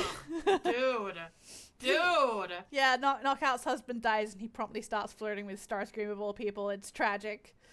Yeah, it's like, oh, dude, you can do so much better. Like, Knockout is such a great character, actually. Knockout is great, and Knockout is the one who, at the very end of the series, and during the mini movie that wraps everything up, he turncoats and he goes Autobot. It's great. I love turncoats. I love them. I love them. I love them. I love them. I love him. Yeah. I love him. I love him. I love him. Knockout was just like this character who just wanted to be treated well, and when he realized that, like, he's not, like, a morally great character by the end of the series, but he does at least realize, wow, the Decepticons kind of fucking suck. And he does continue to make the right choices even when it's difficult. Yeah. And, like, okay, so going back into earlier lore stuff, in Transformers Prime, this is the series where the Decepticons are the most justified in being what they are, kind of, or at least where Besides the comics. or at least where it gets started out, because arguably the comics fed off of Transformers Prime for this. Yeah, they right? did. Because in previous iterations of the cartoon, it's been very, very, very, very simple. Autobots good, Decepticons bad. Decepticons trying to take over the world because, of course. Whereas in Transformers Prime, it's very much different. It's that there was this awful caste system that existed on Cybertron, where you were basically assigned a role at birth, and you were expected to do that role, and if you were unlucky enough to be in one of the roles where it was a difficult, hard, sucky life, too bad. Which, of course, was the majority of the population, because, you need more miners than you do aristocrats. And Megatron was a miner. His designation was D16, and he obviously saw a lot of people die, and eventually he was like, you know what, I don't want to live in a world that is like this.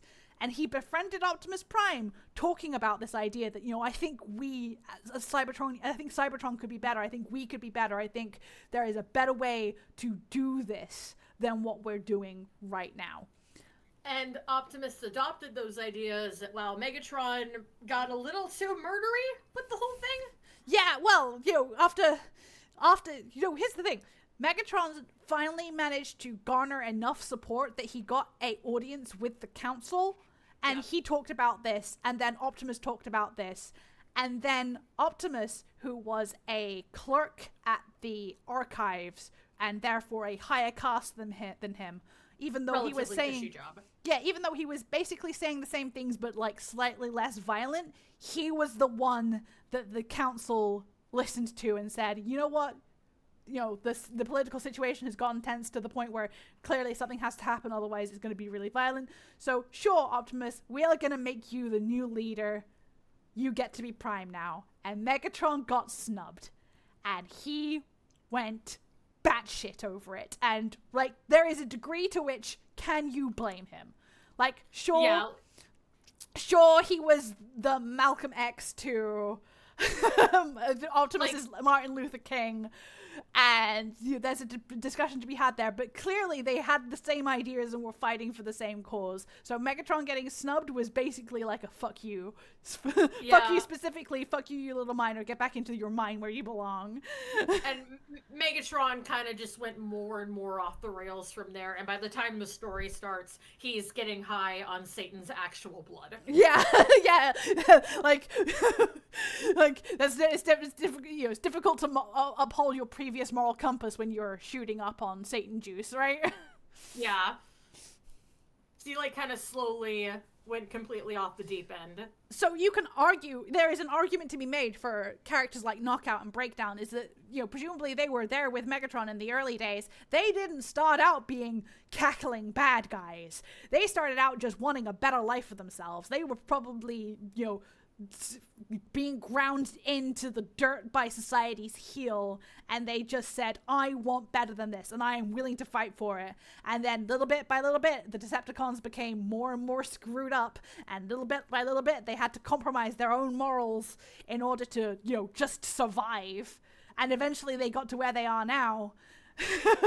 And then Knockout finally reaches his breaking point where he's like, oh god, this is just as bad as it was, if not worse than it was when this whole mess started.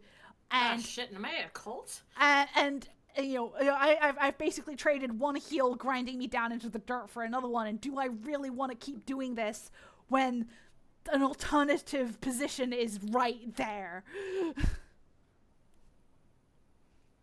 But and also he wanted to be on the winning team. There is an element of he turncoated because he was a coward, but he does prove that there's more to it than that. But yeah, Megatron was right until he wasn't, honestly. So good. Like, again, Transformers Prime, mwah. And Transformers has been playing around with the idea of how far can we push this until people empathize with Megatron too much ever since. And they don't always succeed. They kind of fucked up a few times and made people go, maybe Megatron has a point. Looks at IDW too. You know what? I forgot Shockwave. You forgot Boobs McGee? I forgot Boobs McGee. You forgot Boobs McGee. I forgot Boobs McGee. It's okay. We know how you are with twins. I can see why you were distracted. I can't believe we have been talking about Boobs McGee, and you forgot. What do you mean boobs isn't an allowed word? Let's fix that. There we go. Boobs. Oh god.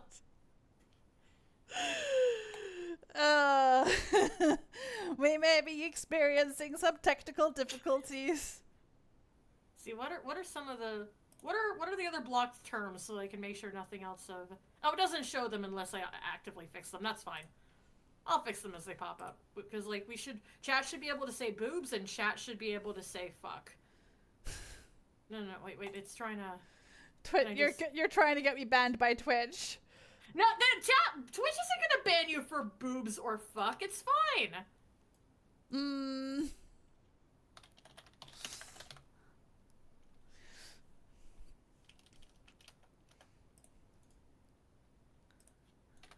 That is completely tame things. Anyway. How do I stop it from expiring? I don't know. Okay, hold on. You guys won't be able to say fuck for a few seconds, but I'll fix it. There we go. Okay, we're good. Chat, you can say fuck and boobs as much as you want now. There we go. Anyway. So, these are the secondary Decepticons. We have Shockwave, who shows up in the later seasons and causes problems on purpose, because of course he does, he's Shockwave. That picture does not accentuate his tits. To be fair, again, Prime is not the quote unquote prime example of Shockwave's tits. Oh yeah, also Shockwave is a menace and everything bad that has ever happened can be traced back to him. I'm not kidding. Everything. Like pretty much. This is pretty much. Yeah. This is pretty much also the guy who is going to Megatron like, hey, you could do worse. It's fine. Like, it's justified, surely. Yeah, like, every problem in Prime, you can literally trace back to Shockwave getting involved somewhere. The Dinobots, Prime. The, Shockwave. The, Megatron getting quite as bad as he is, Shockwave. All kinds of bullshit is Shockwave's fault. And then there's... He has so much problem in those tits. And then there's the Covenant Primus, where Shockwave has a thing where he's daddy.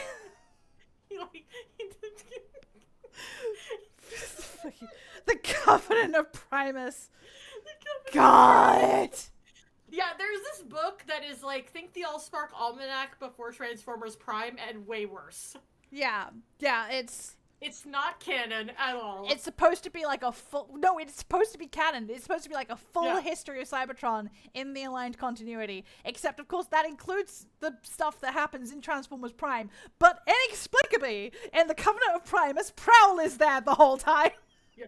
Also, if you thought that Megatron and Optimus seemed kind of gay in the show, the Covenant all but spells it out. Journey's End and Lovers Meeting. Oh God. But who are the lovers? Oh God. Like it's so gay. And yet it's so bad. It's so bad. It's awful. Like, and to be like, you can. There's only so much of this that you can put down to. Well, it was always going to be difficult to compress the whole of Cybertron's history into one book, right? Yeah. So there's a level of it was always going to be bad, but did it have to be this? Like, did it have to be like? It's like usually making things gay helps a little bit, but in this case, it somehow made it worse. It's bad, like bad fan fiction. Yeah, it's someone really bad. This person got paid to write bad fan fiction for Transformers Prime. And they not only paid him, but they put it in a fancy box that cost like $100. And then made it a limited print run, so it was like this major collectible. And like, oh God, no, it's not worth it. Good on them. Made sure less people read it. Someone Bulkhead protect says us. kinky. Bulkhead, yeah, I forgot. God. Man, you should have gotten Kevin to say that at the convention. Absolutely not. I harassed that poor man badly enough. Oh, drinking an energy drink before we started. Also, the Covenant of Primus did not exist at that point. Remember, that was when Transformers Prime was still new. Oh yeah, yeah, it was. I'm so juiced up on Monster right now. So yeah, Shockwave shows up. He causes problems on purpose, and then there's Skysquake and his twin Dreadwing. Skyquake is a one episode star, and then he comes back as a zombie for a bit because you can't. Because listen, this was back when CG was still new and experimental for making cartoons with. Expensive. It was expensive. Every single character model had to justify itself. So after Skyquake got Sky murdered, they had him come back as a zombie for a bit in order to get some more use out of that model, and then a season or 2 seasons later, Dreadwing shows up, who was a recolor of Skyquake, and you know Transformers tradition. Half of the characters are just recolors of other characters, except with these two, it's slightly justified because they're twins, and twins are a whole thing in Transformers. Twins have a shared spark that lets them know when the other person dies. Yeah, they're basically. You don't think the fan writers have had fun with that one? They're like quite literally two halves of a whole. It's good. It's juicy. I love doing fun things with twins in Transformers. Quality writing. Like, they've never done this in canon. The thing that I did with twins in Transformers was I was like, hey, what if instead of being like an even 50-50 split, what if there was a 75-25 split between twins, and one of them had a weak spark as a result of this, because they only really had like a quarter of what anyone else normally would have. A lot of fan writers also like to extend this idea of a shared spark to romantic partners. Or like the idea where you can choose to share a spark and feel the other's pain. It's less that you're sharing a spark, more that you can connect your sparks together by touching them. Yeah. Which is definitely not anything slightly kinky, no sir. Touching sparks used in interesting fanfiction, that would never be true. That's canon from Beast Wars. That's canon. Okay. They have a on-screen spark merging in that show. Oh yeah, my. but is it fan self a spark merging, or it's implied to be romantic. Damn, okay. That's where it's from. It's implied to be romantic. Fan self, will you plug into my systems? Fans harder. Oh I would love to interface with you. Oh god, the use of the term interfacing at one point. The word Prime uses this the term interfacing. So this started off as a fanon term, interfacing obviously being slang for nudge nudge wink wink, say no more, right? And then at one point in Transformers Prime, this term, which has never been used canonically before, Knockout has June and Fowler tied up in his trunk because he's kidnapping them for whatever reason, and he's chatting to them whilst he's kidnapping them, and he says, "Ugh, just the idea of you organics interfacing." That was a weird episode too. That episode was horny. Okay? That episode was horny. That episode had something weird going on with it. That was written by, I think, the guy who wrote Wonder Fun Meat World. Anyways. Oh no. No, wait, he wrote Circus of Ooze, I think. Either way, explains a lot. That was also a horny episode of Monkey Team, come to think of it. God. We're moving on. If you only ever watch one Transformers series in your whole life, it should be Transformers Prime. No, it should be Rescue Bots. What are you talking about? I mean, Rescue Bots is great. I agree. Yeah. But is it the quintessential Transformers series? It lasted the longest. Yes, okay, it lasted the longest. But is it the quintessential Transformers series, or is it just a really, really, really good side series? Or is Prime the side series to Rescue Bots? So anyway, speaking of...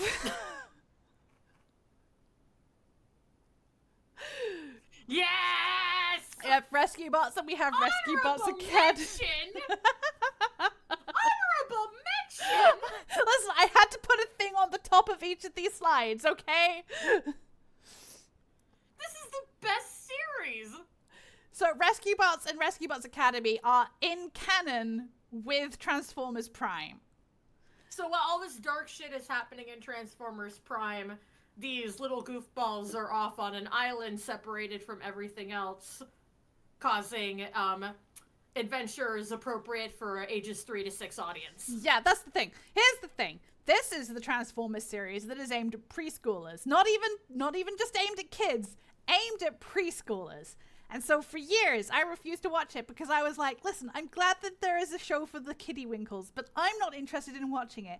It's aimed at preschoolers, Nat. And I was like, EP, you don't understand. Hasbro's best stuff is aimed at preschoolers.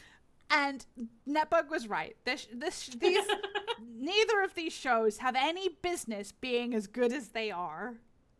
They have lasted the longest of any Transformers series, too. Let's be honest, this is a significantly less controversial take than it used to be because everybody watches Bluey now. Yeah, people at the time were like, oh, Rescue Bot. People were like, EV Bad, and then they saw it and they're like, oh no, it's actually really great. Yeah, it's really great. And like, listen, we know that people watch Bluey now, so everybody knows now that preschool shows can be good. This is one of them. The bronies knew this, but go off. This is one of them. This is really good. This is honestly, again, way better than it has any business being. I'm just saying there was something in the water in the late 2010s that had all of Hasbro's best content being marketed at preschoolers. Gestures at this, gestures at MLP. Rescue Bots does not have any Decepticons. Sorta. We'll talk about that. Does like one time and everyone flips the fuck out. We'll talk about that. The primary Rescue Bots, we have Blades, Chase. Yeah, like how Blades is first, even though he's not the leader. I see your preferences. In order of EP's personal preference. No, there's a reason that Heatwave is in the end. It's because he looks like this. Hold on, it's not showing up on my end yet. Hold on. He doesn't have a for some reason I couldn't find his like they just didn't the wiki didn't have it. They didn't have like the official little sprite of him, I guess. I forgot to say the best one when you showed Boulder, as is tradition at this point. Boulder's the best one. Boulder's the Nat likes Boulder best. I have a type and it's starting to show here. Blades is a helicopter. He is afraid of heights and pretty much everything, in fact. Chase is a cop, but he's okay. Chase is a cop, but he's autistic, so it's fine. This was also like 2012 or something. Boulder is the engineer, and Heatwave, he's a fire truck and also the leader. And also, Boulder's the engineer and he's a softie. Heatwave is the character in all of Transformers lore who most deserves to get to say fuck, but he's in the preschool show, so he never will. Heatwave desperately wants to be on Transformers Prime. He wants to be one of the main Autobots. He doesn't know what he's asking for. Heatwave wants to say fuck so bad. We gave all these guys horrible trauma. We gave all of them horrible trauma, but none of that is canon. It is to me. It is to me too. Ned and I went, hey, why is there only 4 Rescue Bots left in all of the universe? And then we were like, I wonder what could have happened. Shockwave! Yay! Yay! When in doubt, writer's tip, when in doubt to cause a problem, just say it's Shockwave's fault. Shockwave, when in doubt, Shockwave did it. When in doubt, Shockwave did something. When in doubt, Shockwave is the problem.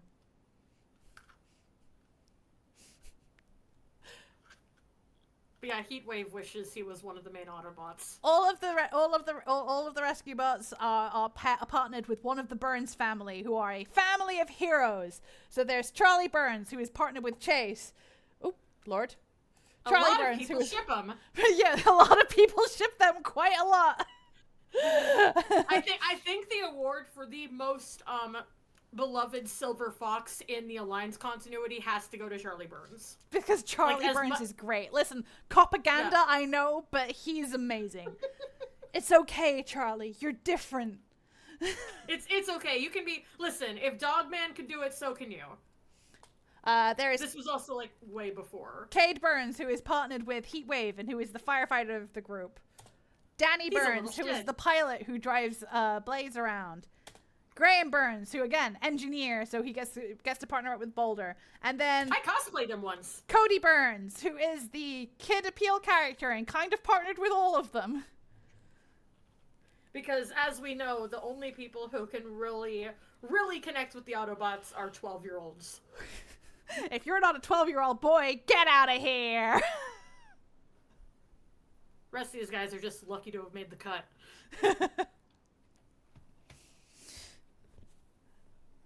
And they're all great. They're all great. Cade is the closest any of these get to not being great. What do you mean? He's fantastic. He's a little shit. He's an asshole. He's a complete asshole. He and Heatwave deserve each other. Yeah, exactly.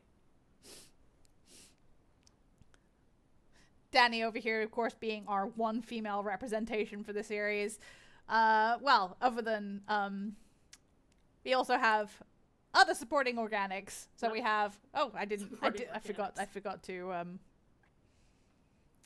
to click to appear these ones. Oh well. So there's Doc Green, and his daughter.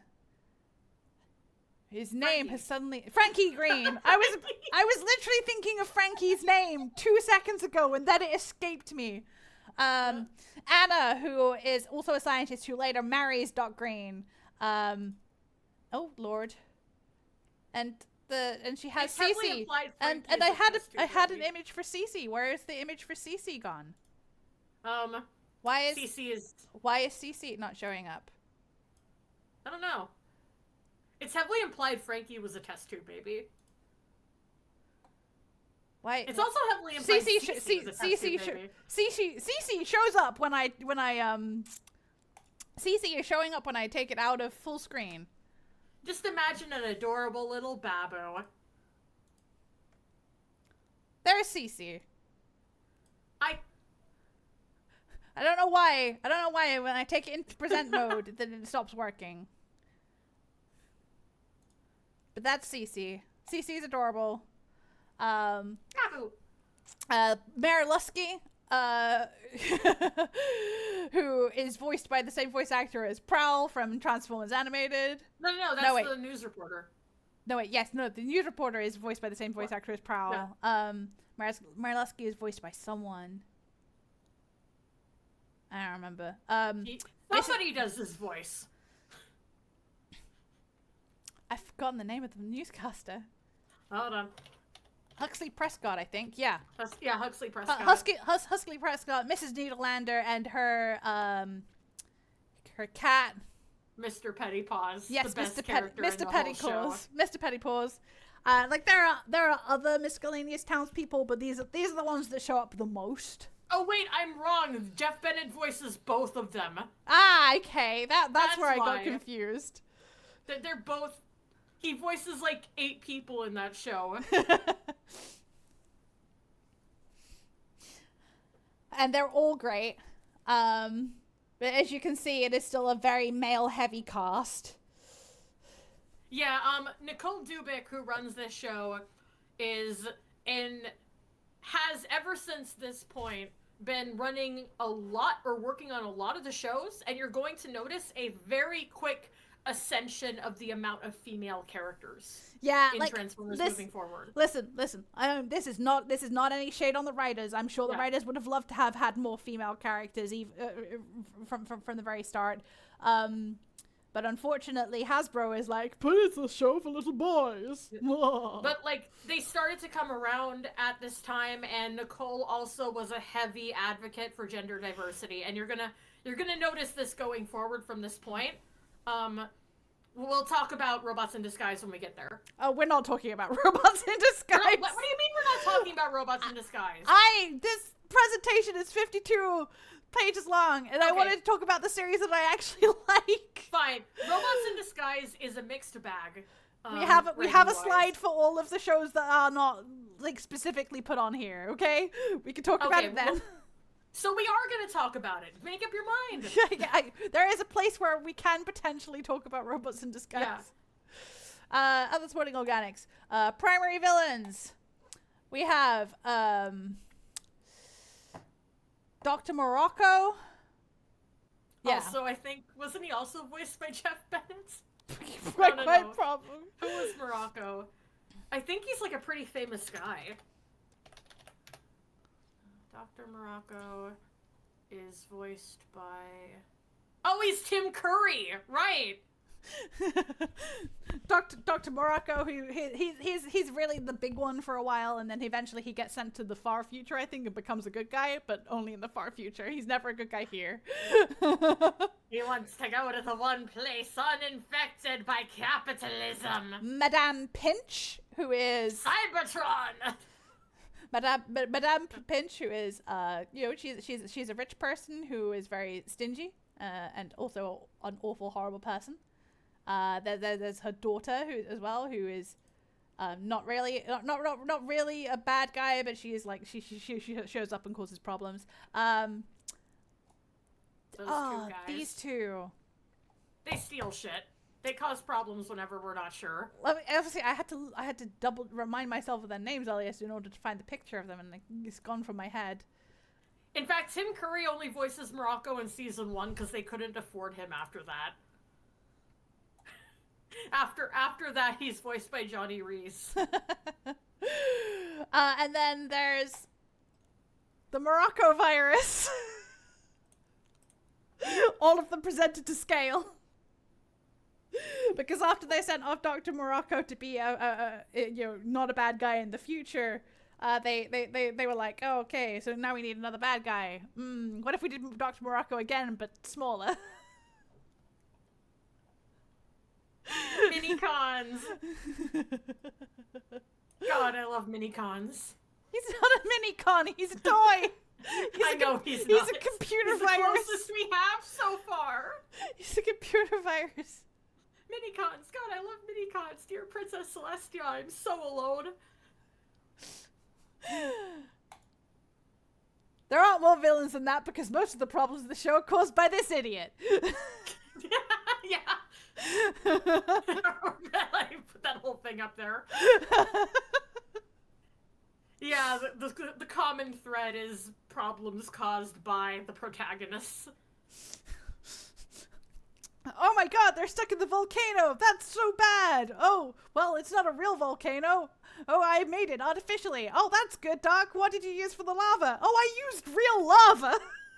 My brand new balloon spray that is meant to make it a lot easier for balloons not to go flat has accidentally been sprayed on a bunch of lobsters. And now we have lobsters flying all over town, pinching people, and accidentally cutting parade balloons that are part of the lobster festival, which actually can be dangerous when allowed to fly free. And we're calling them flobsters because they're flying lobsters. Not a joke, this really happened. That's why this is the best show. I love him. Listen, this whole show is so good. So good. This whole show, it doesn't have any business being as good as it is. This show went on for, how many seasons was it? 5? 104 episodes. 104 episodes, like 5 seasons. It is the longest lasting animated series in Transformers history. And it was so successful that it got a sequel series, Rescue Bots Academy, where we meet Yeah, he's a Oh, menace you to forgot society. Quick Shadow! You forgot Quick Shadow! He's a menace to society. I haven't forgotten Quick Shadow. I'm just forgetting the audio that my slides are in because I can't reference them when they're in full screen. But yeah, more villains in this because most of the problems in the show are caused by this idiot. He's a menace to society. He's doing his best. Secondary Autobots. Quick Shadow! Quick Shadow! Voiced by... I can't remember her actual voice actor's name, but if you know Doctor Who, it's River Song, and boy does she just go along with it. Blur. She is literally just River Song, but as an Autobot. Blur is here again, except now he's an idiot.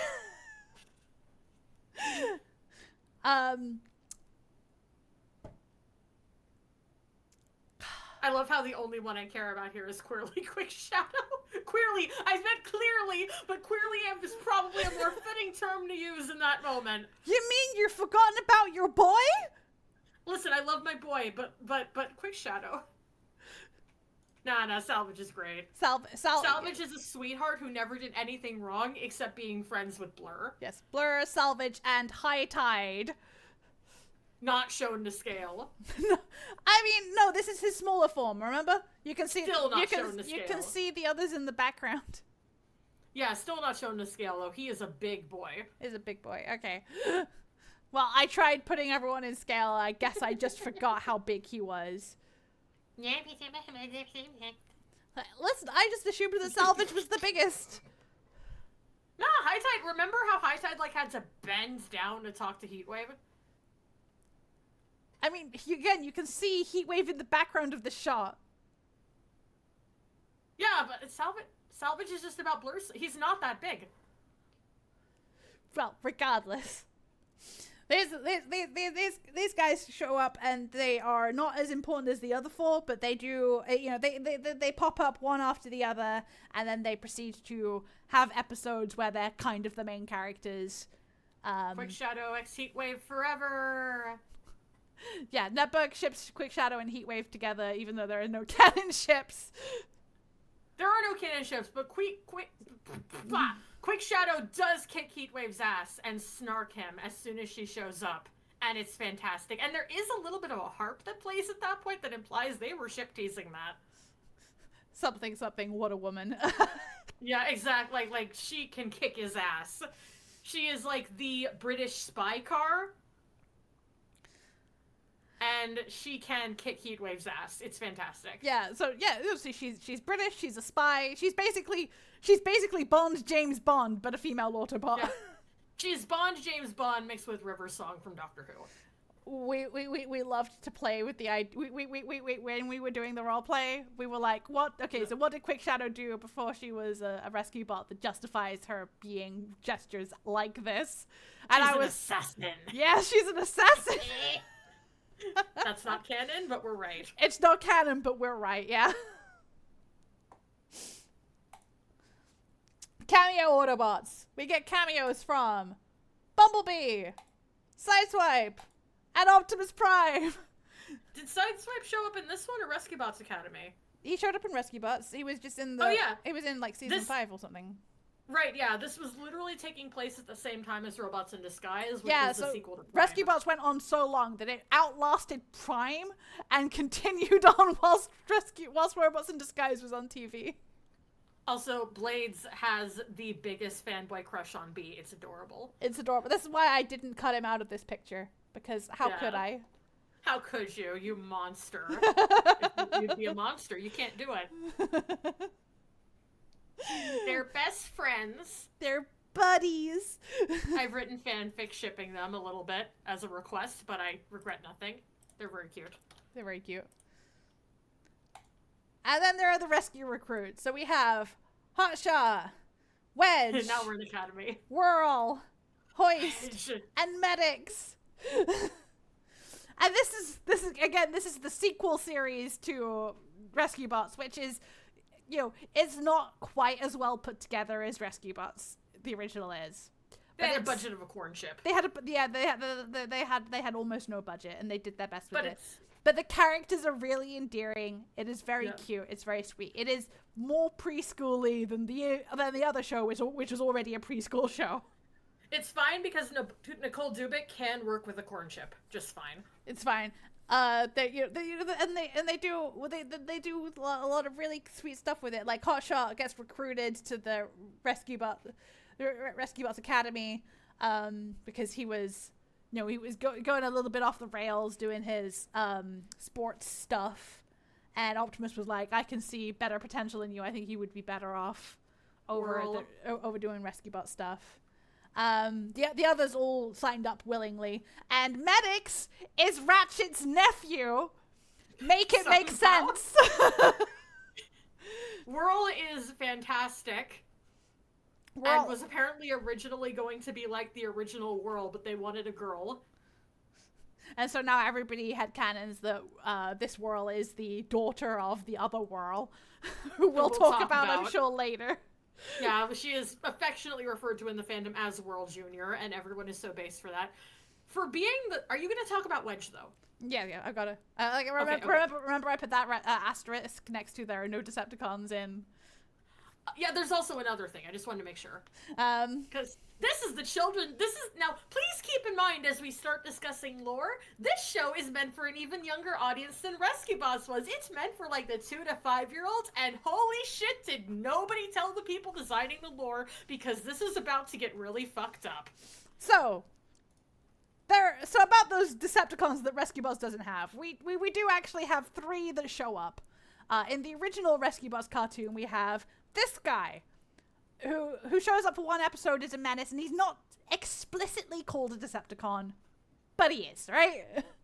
Yeah. And he's a minicon, and he's small, and he's fast, and he causes problems. But not the kind of problems that Griffin Rock can't handle, because Griffin Rock is just... Griffin Rock sees this thing ricocheting around at 50 miles an hour and goes, "Yep, that's a Tuesday."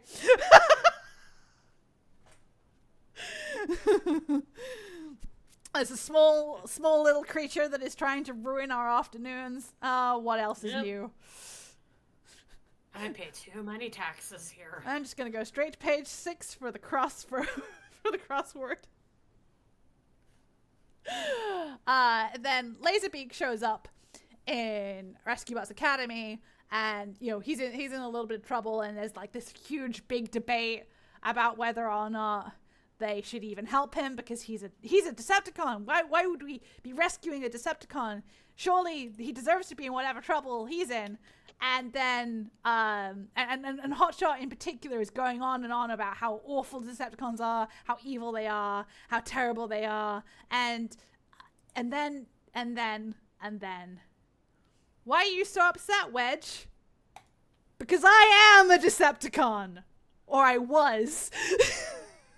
And the entire internet just lost their collective fucking shit. What?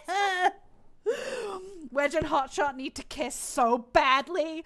They need to kiss so badly.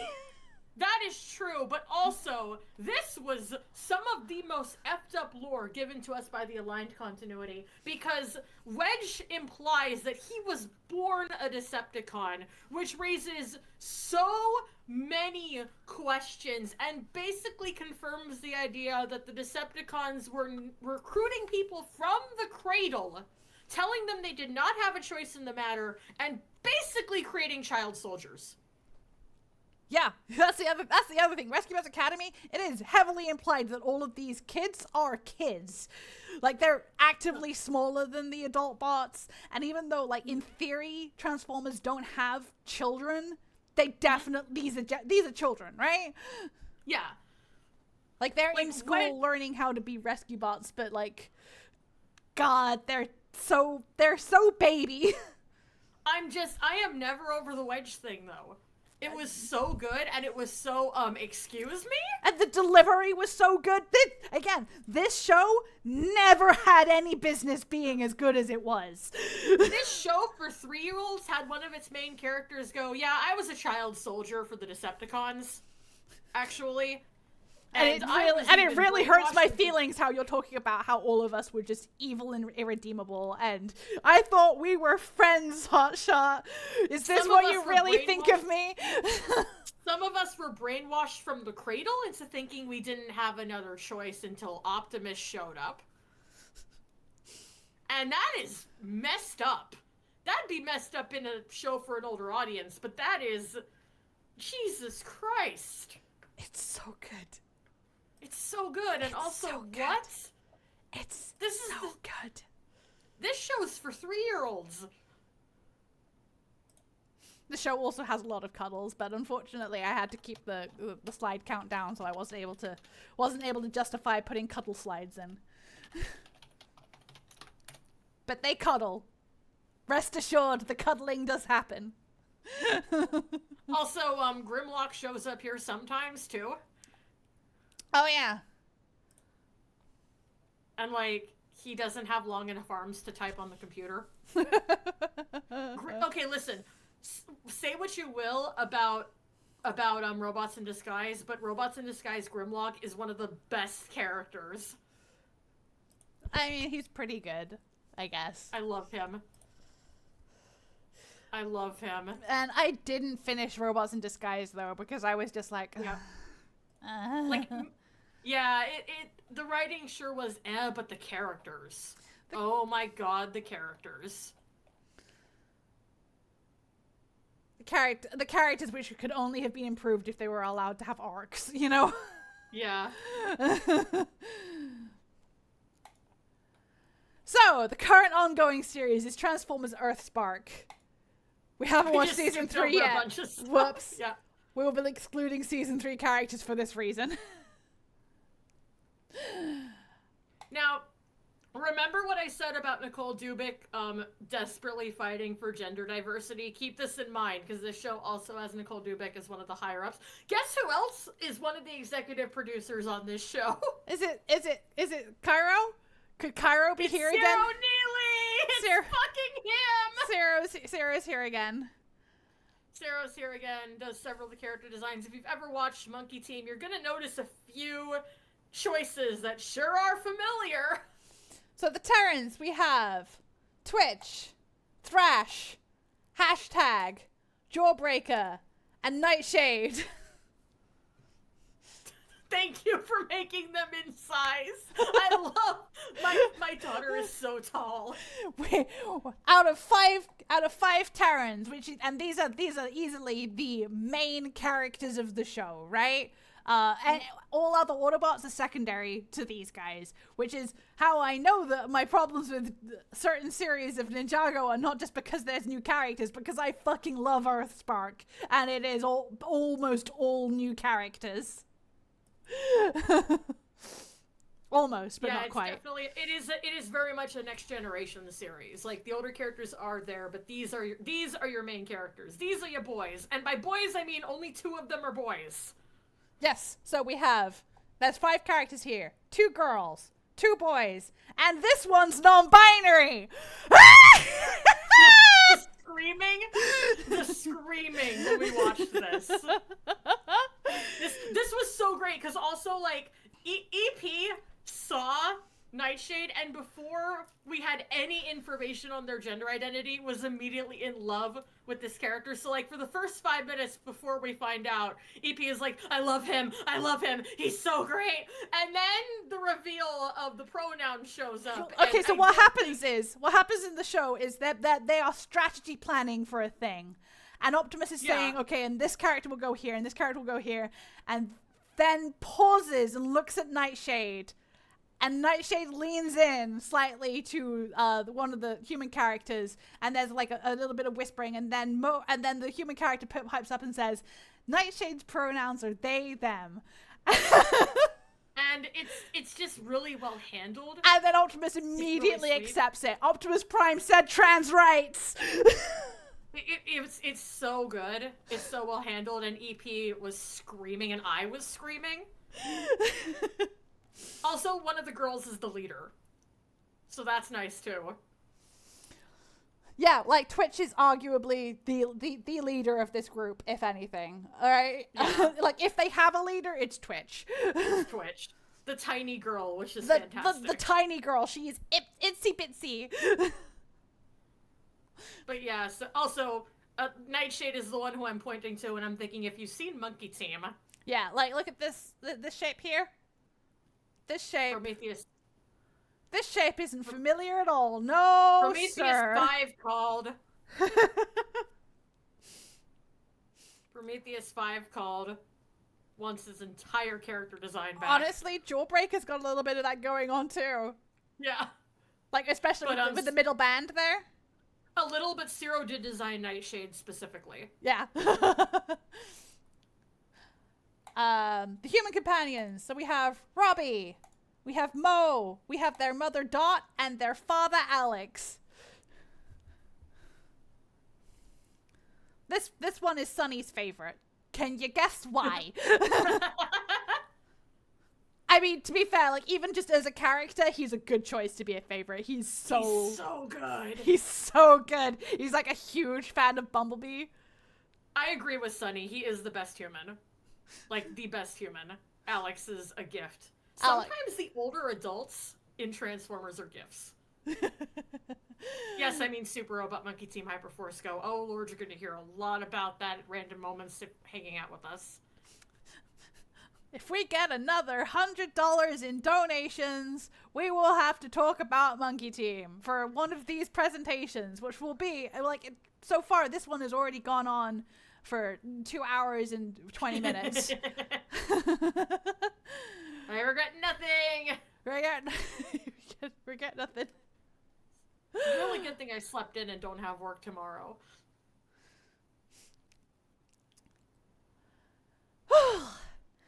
And then, of course, this is another CG series like Prime was, but by now,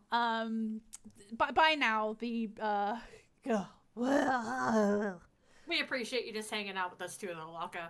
If you can't support financially, hanging out with us, sharing if you really like something, that does help, and that's just fun. If it makes you feel better, Lauka, we're already funded for talking about Legion, so you get to hear me talk about that for 3 hours. Yeah, I have to react to hats, don't I? I believe so. Or review hats. Like you say, that was such a cringe. So anyway. So anyway, you might notice that Robbie and Mo both have these arm sleeve things going for them.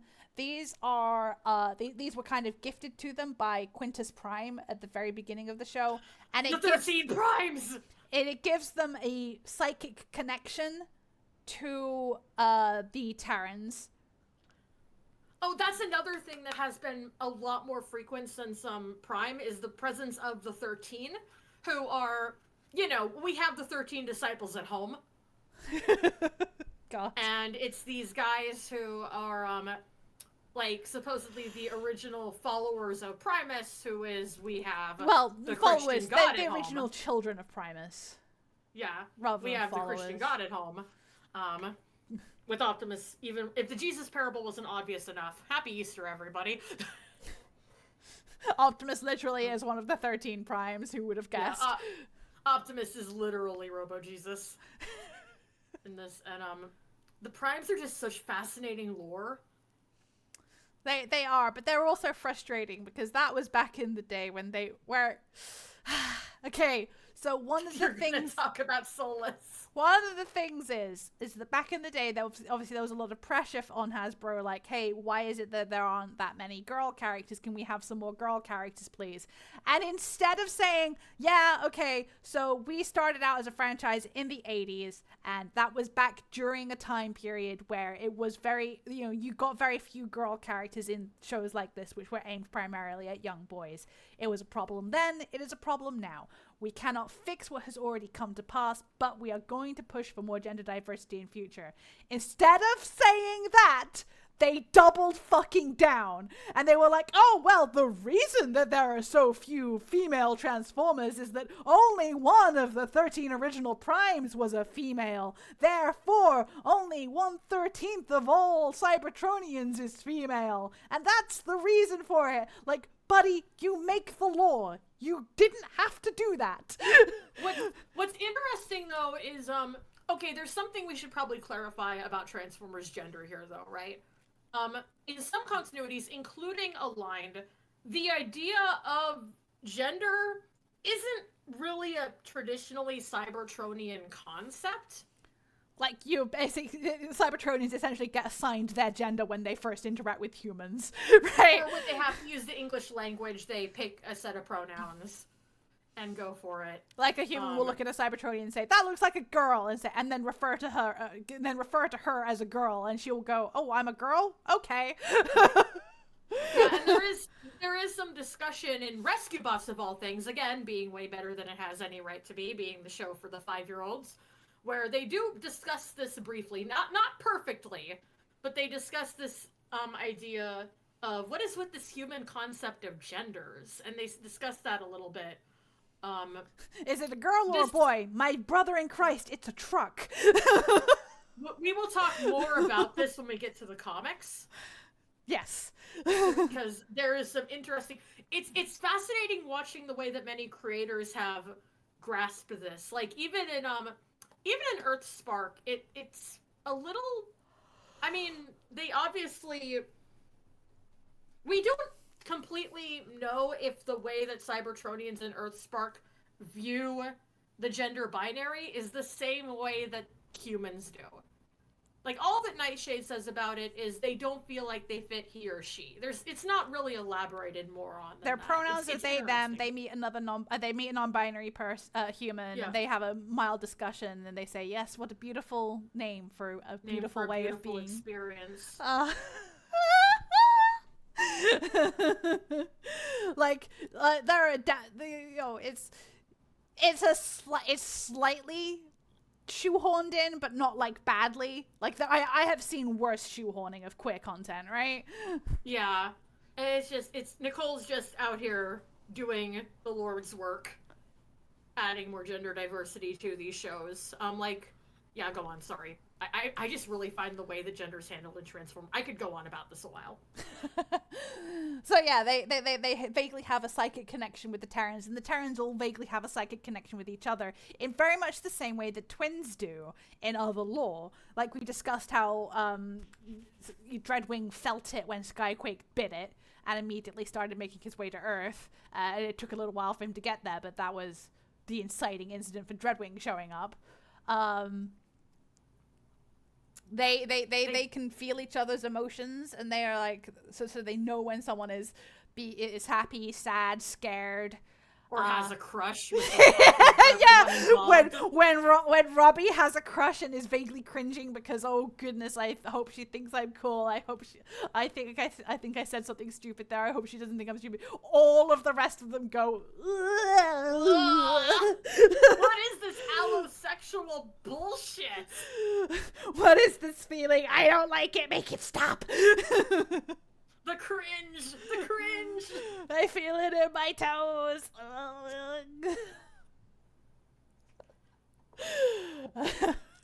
Oh Lord.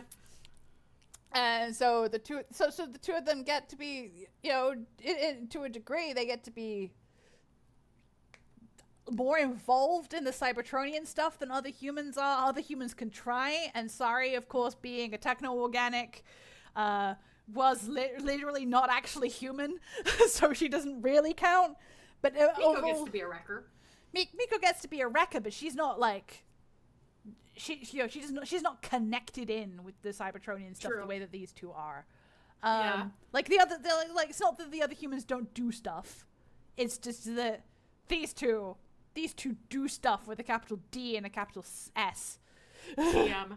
TM. They are easily as much as and the Terrans, they refer to Dot and Alex as their parents because they are adopted by them. So they're one big family. They're all siblings. Robbie and Mo are their siblings, and this is Mom and this is Dad, and it's so cute. They're just little babies. They only came online yesterday. And now they have to fight the Decepticons. Autobots. We have Bumblebee. We have a little one. We have Wheeljack. We have RC. And already you can see that there is more gender diversity here. Because again, there's there's going to be more, but two of these are, of the girls available, basically all of the girls are here, right? Like, Except Windblade. except Windblade. Windblade is the fan-created character that I feel like she fell out of favor because a lot of people started being like, "Oh God, why is Windblade and everything?" Like, she's the fan-created character. That's why she's in everything. She was fan-created. She was what you wanted. Was she not what you wanted? Give back Strong Arm. Strong Arm was pretty good. Autobots continued because there's more. We have Grimlock. We have Cosmos. Voiced by Weird Al Yankovic. Yeah, I love him. Voiced by Weird Al for the second time. Like, we didn't talk about it because there was only so much space. But Weird Al also voiced a character in Transformers Animated who was a garbage truck.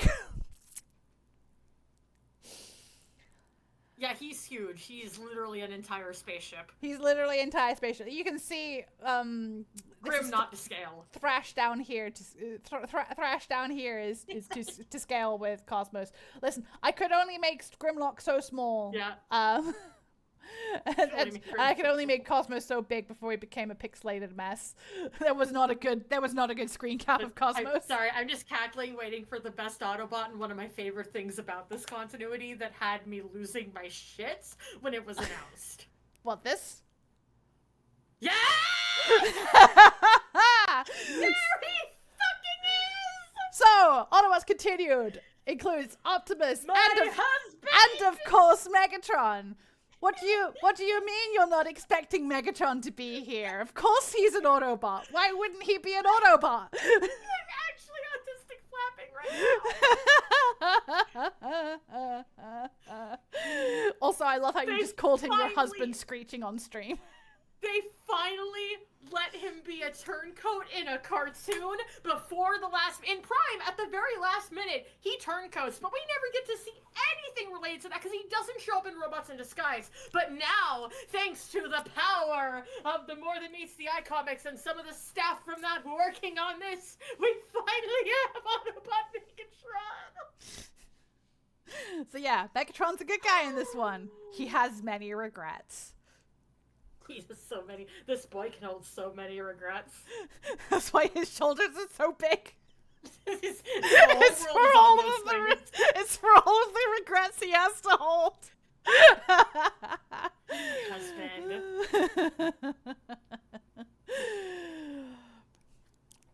And arguably, Dot is his human companion. Like, no, yeah, he gets to be a good guy with a human companion. It's cute. He and Dot are friends, and like they fought in a war together, and like he's got a bit of a Scottish accent, and he's kind of a grandpa. All the original bots in the show are kind of grandpas now. Grandpa, gender neutral term. You can tell that his voice actor is not necessarily trying to show his accent, but it comes through. I love Autobot Megatron so much. He's the only one whose toy I bought despite them not being worth $20. I looked at that toy, I said, that is shit for $20, and I bought it anyway. So, Decepticons. We have Starscream, of course. Once again, voiced by the same voice actor as Prime, because he did that good of a job.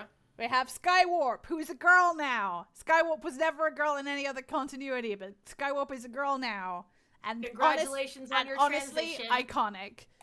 As is Novastorm. Novastorm, also a girl now.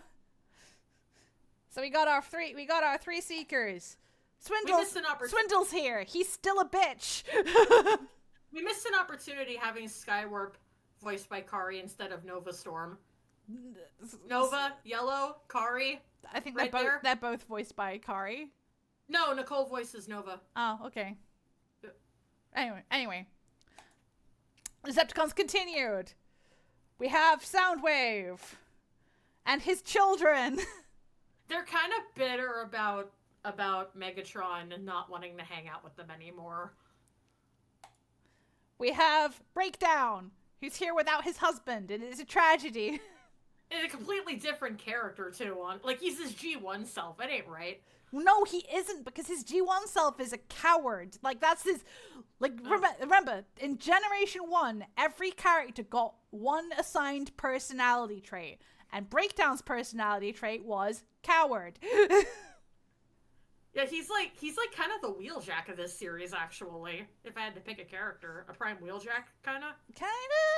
He's a mashup between Prime Wheeljack and Transformers animated Bumblebee. Yeah. He has a need for speed. He's friends, and he is buddies with Bumblebee in a casual way. Like, they're like, Bumblebee's an Autobot, Breakdown is a Decepticon, but like, they're buddies, they're brothers. They race together. They'd help each other out if they had to, as long as they weren't doing like Autobot Decepticon stuff. They're like brothers, which the fandom immediately took to take, we're gonna ship these guys. And honestly, iconic. I'm not saying they're wrong. Like, Knockout's not here, and even if he was, this is the wrong Breakdown. Breakdown needs to be gay. It doesn't matter what continuity it is. As long as he has a husband, I'm happy for him. Where the heck is Knockout? Shockwave is here, being the worst as per usual. Look at those tits. And Tarantulas. That was messed up, having Tarantulas show up. Like, Tarantulas is known in the comics for being the creepiest motherfucker possible. And in this one, he's just, he's kind of a scientist, kind of scientifically minded. He's a Decepticon, but like, he clearly isn't that into it. He's kind of sympathetic, sort of ends up making friends with Nightshade. And we still need to watch season 3, because Prowl shows up in season 3, and I need to know whether or not he gets to be creepy with his husband. No.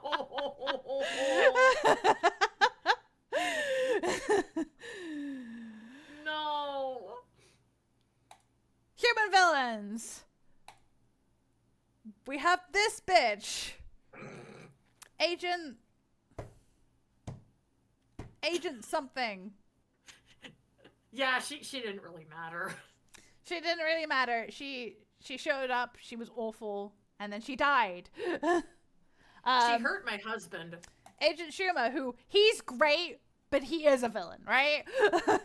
Like, I think he turncoats at the end, but he fits into the role of villain, and I put Knockout under the villain category, so.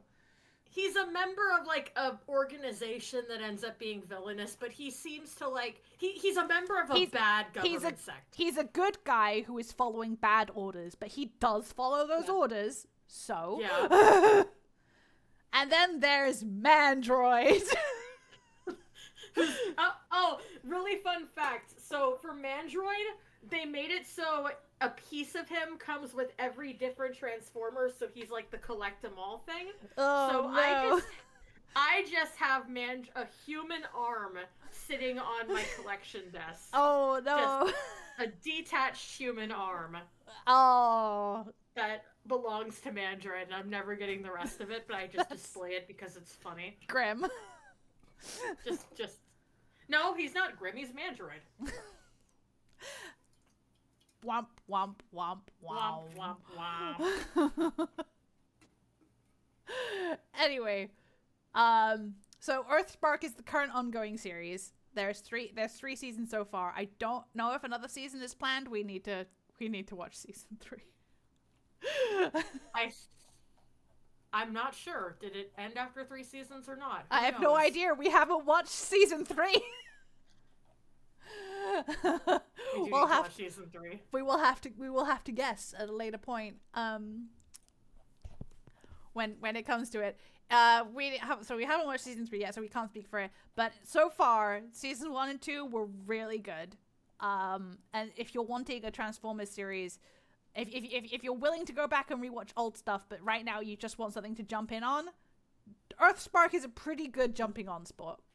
It is a good jumping on spot. Also, because the Terrans are all original characters, and Robbie and Mo and Dot and Alex are all original characters. There's very little baggage that you have to worry about, and the other Autobots, you kind of learn about them through the eyes of the Terrans. So Yeah, it's definitely made as a jumping on point. You might Alex, you might not get all the nuances of the Autobots and Decepticons, but you're gonna get enough to understand the story that's being told. Alex will happily info dump anything you need to know. They address the fact that Megatron and Starscream kind of have an abusive relationship. Which was so interesting, and then Starscream just kind of went back to being a little shit. Which I love in a way, but also I'm sad about in a way. Because of course he did.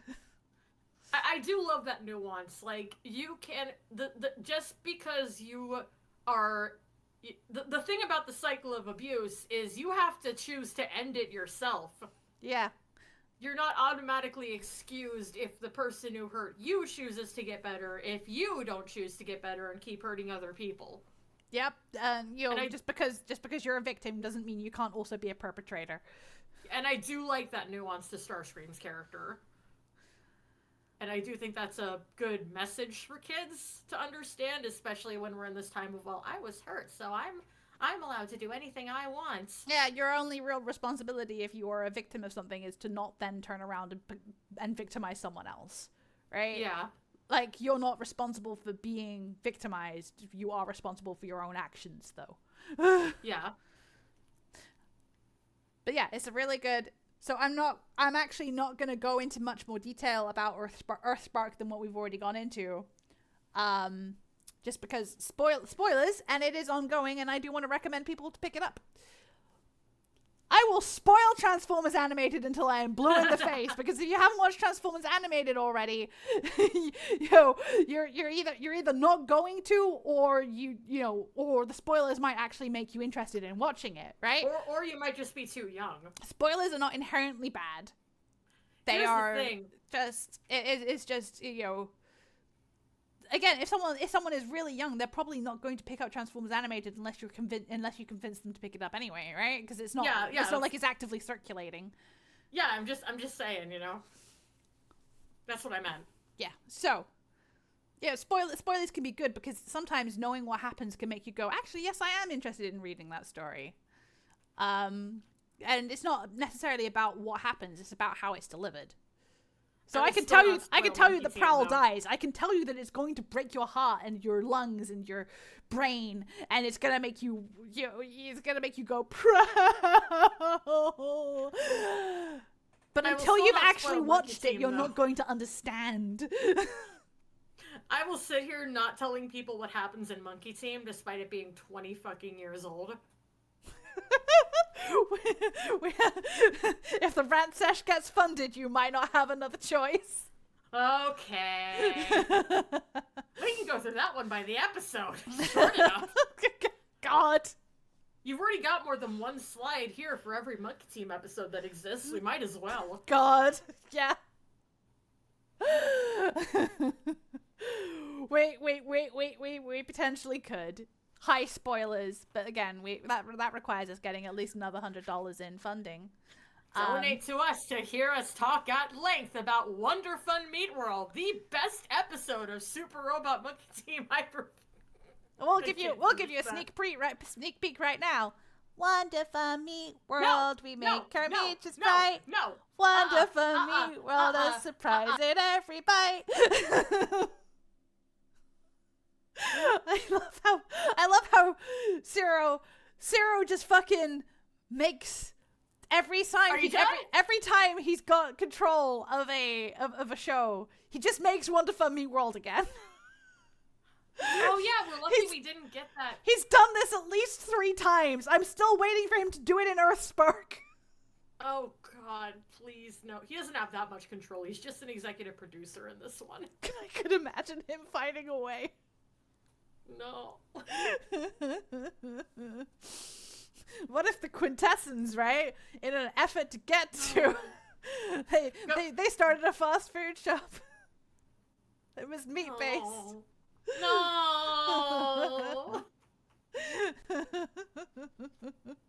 God, remember how they did it in TMNT though? God. Look, it can't happen again. Greg isn't here. It's not just Zero. It has to be Zero and Greg joining forces to cause trouble. You Joining forces to write you vegan say that you're propaganda. going to make it so that Greg shows up. Why would I make it so? You're speaking into the void. Be careful. Oh yeah, Greg could show. Greg could show up in season 3. You're gonna jinx it. Boy, I hope Greg Sipes doesn't show up. Maybe he could be the bad guy in Wonder for Meat World for once.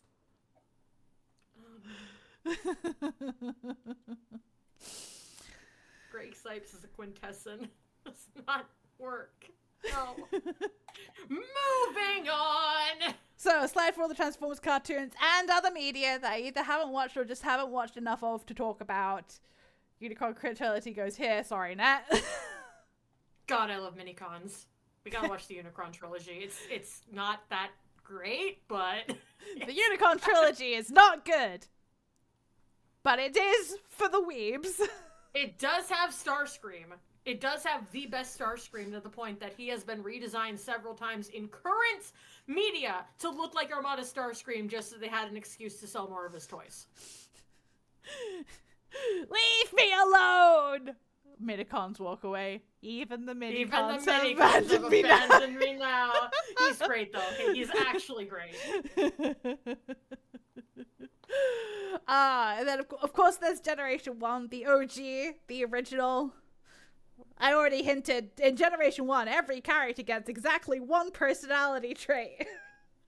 Also, Robots in Disguise is a sequel to Prime. Yeah, it's a direct sequel to Prime. Bumblebee is like the leader character. He has his voice back because he got it back at the end of Prime. And it has like 2 girls. And villains who are girls. More than one. Yeah, listen, there's Robots in Disguise is... I feel like I would have less against Robots in Disguise if it wasn't a sequel to Prime.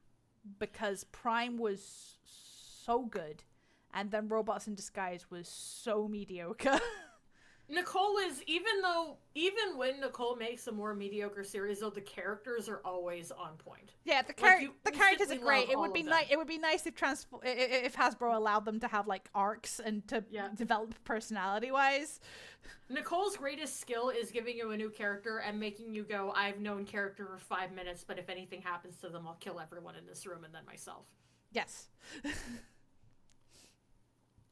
Points at Grimlock, points at Fix It. Fix It, I love you. Also, none of these motherfuckers are neurotypical. Once again. None. Once again, not a single one.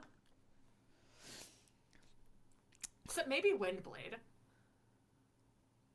Oh god, but the human character in Robots in Disguise, what's his name? I can't even remember. His dad is the better character. Yeah. God, what's his name? Maybe we're just getting old. Not really. What's his name? I forgot his name. You forgot his name too. Hold on, I've got TF Wiki open here. Crap. Hold on. Where's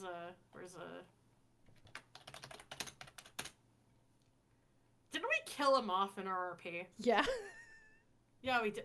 We killed them both off. Oh, Russell! Russell! The running gag with us is that at the beginning of every episode, Russell spins a wheel, and that's what his character trait for the episode is.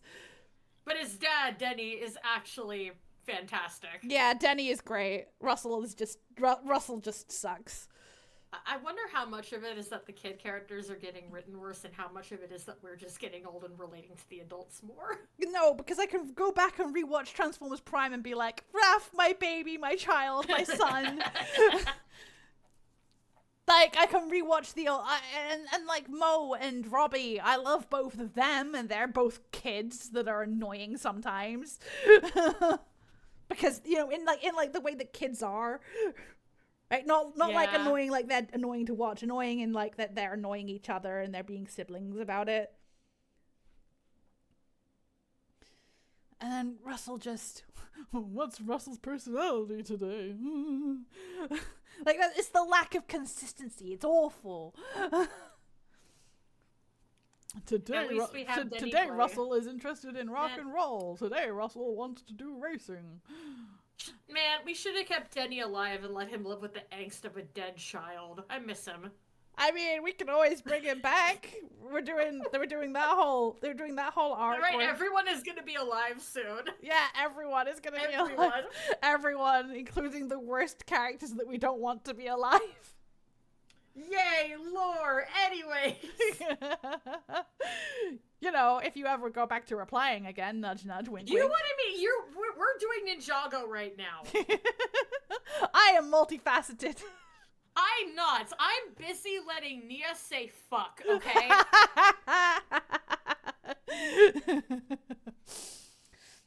So yeah, I can only focus on one at a time.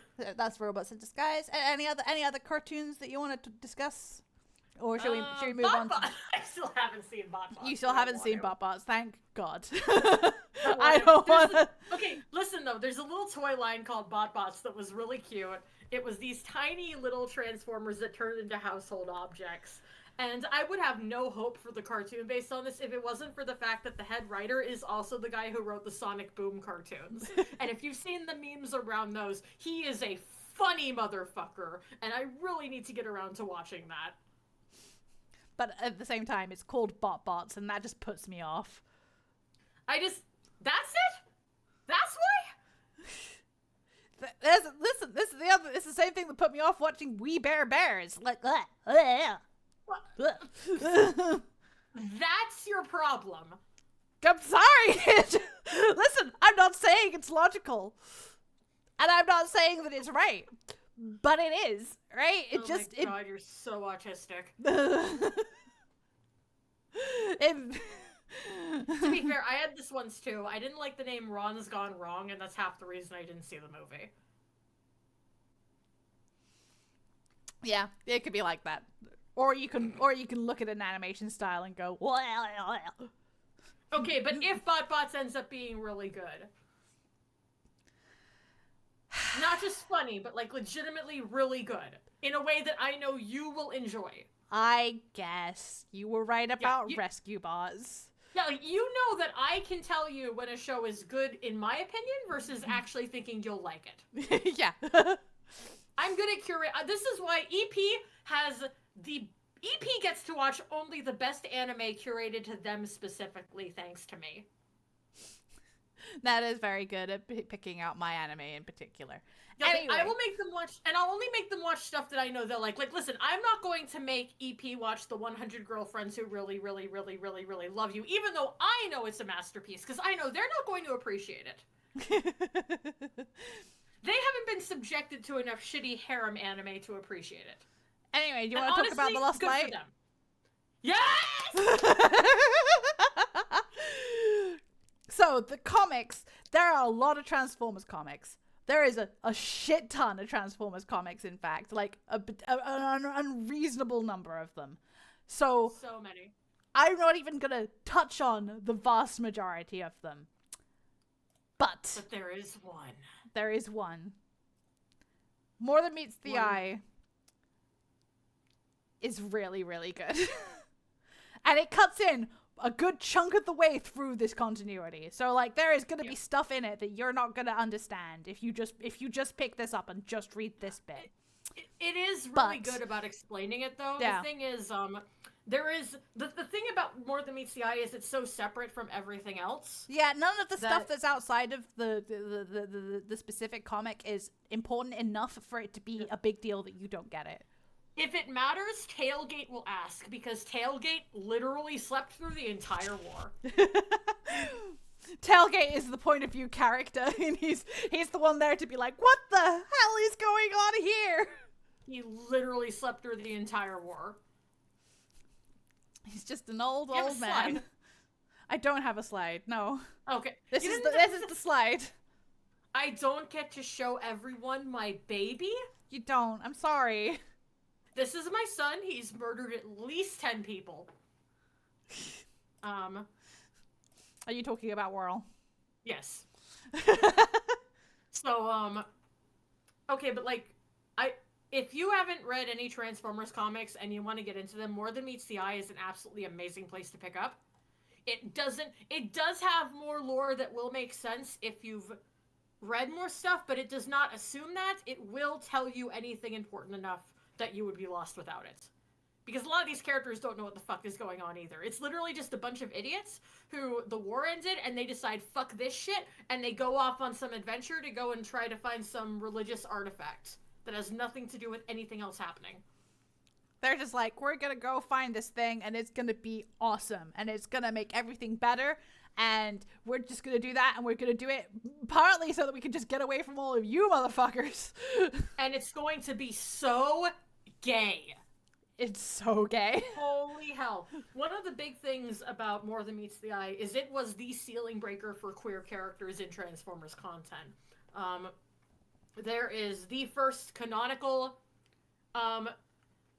queer couple in Transformers in More Than Meets the Eye, and once they got away with that, they never stopped. You got like 3 more canonical gay couples. You got the confirmation that, okay, I said I'd talk more about gender once we got here. Okay, in the IDW comics, there is no concept of gender among the Cybertronians. This is especially true. Yeah, at first. This is especially true even more than in most of the cartoons, because a lot of these characters have not in any way interacted with humans much at all. God, RC is so fucked up in the comics because of this. Yeah, so Shockwave, again. Of course it's Shockwave. Shockwave gets this idea from learning about gender binary and in other cultures to try and forcibly transition a character to female. This is awkward and bad. This is not in More Than Meets the Eye. I'm just saying this for background. Yeah. This is previously in the continuity, right? This is previously written by a guy who was kind of a misogynist. Yeah. It's not that great. Listen, we love our feminisms, but Simon Furman himself was a character. Yeah, Simon Furman himself had a bit of a problem. He was like the person who originally said, hey Layla, he was like the person who originally said, oh, Transformers don't have a concept of gender, but so I need to write a complex mess of why RC is a girl. Instead of just saying, oh, Transformers don't have gender, therefore the only reason that you see RC as a girl is because you're a silly human, right? Like, that was such an easy fix. He could have just said, oh, humans decided that RC is a girl, but really, Transformers don't do that. RC gets force feminized, and eventually she does go through a character arc where she realizes that she is happier this way. So it all turns out okay. I'm not saying this because this is good writing. I'm saying this because this is the background that the writers of More Than Meets the Eye had to work with, and I need to have this explained before I can explain how they fixed it. So later on in Transformers lore, they find a whole planet that is like Cybertron, but everyone is girls instead. Yeah, but this is also not More Than Meets the Eye. This is Windblade, I believe, in the Windblade exclusive comics that came out to promote the character, because again, fan-made Transformer. So there's the idea of Canimus, which is a planet of entirely she/her Transformers. And so that's how they originally resolved the gender binary. But this is where it gets interesting.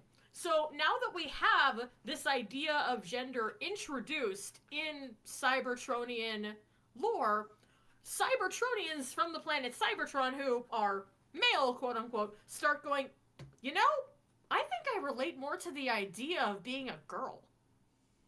So every single female Cybertronian in the comics is canon trans. Any Cybertronian who comes from Cybertron and is female is canonically trans. Every single one of them.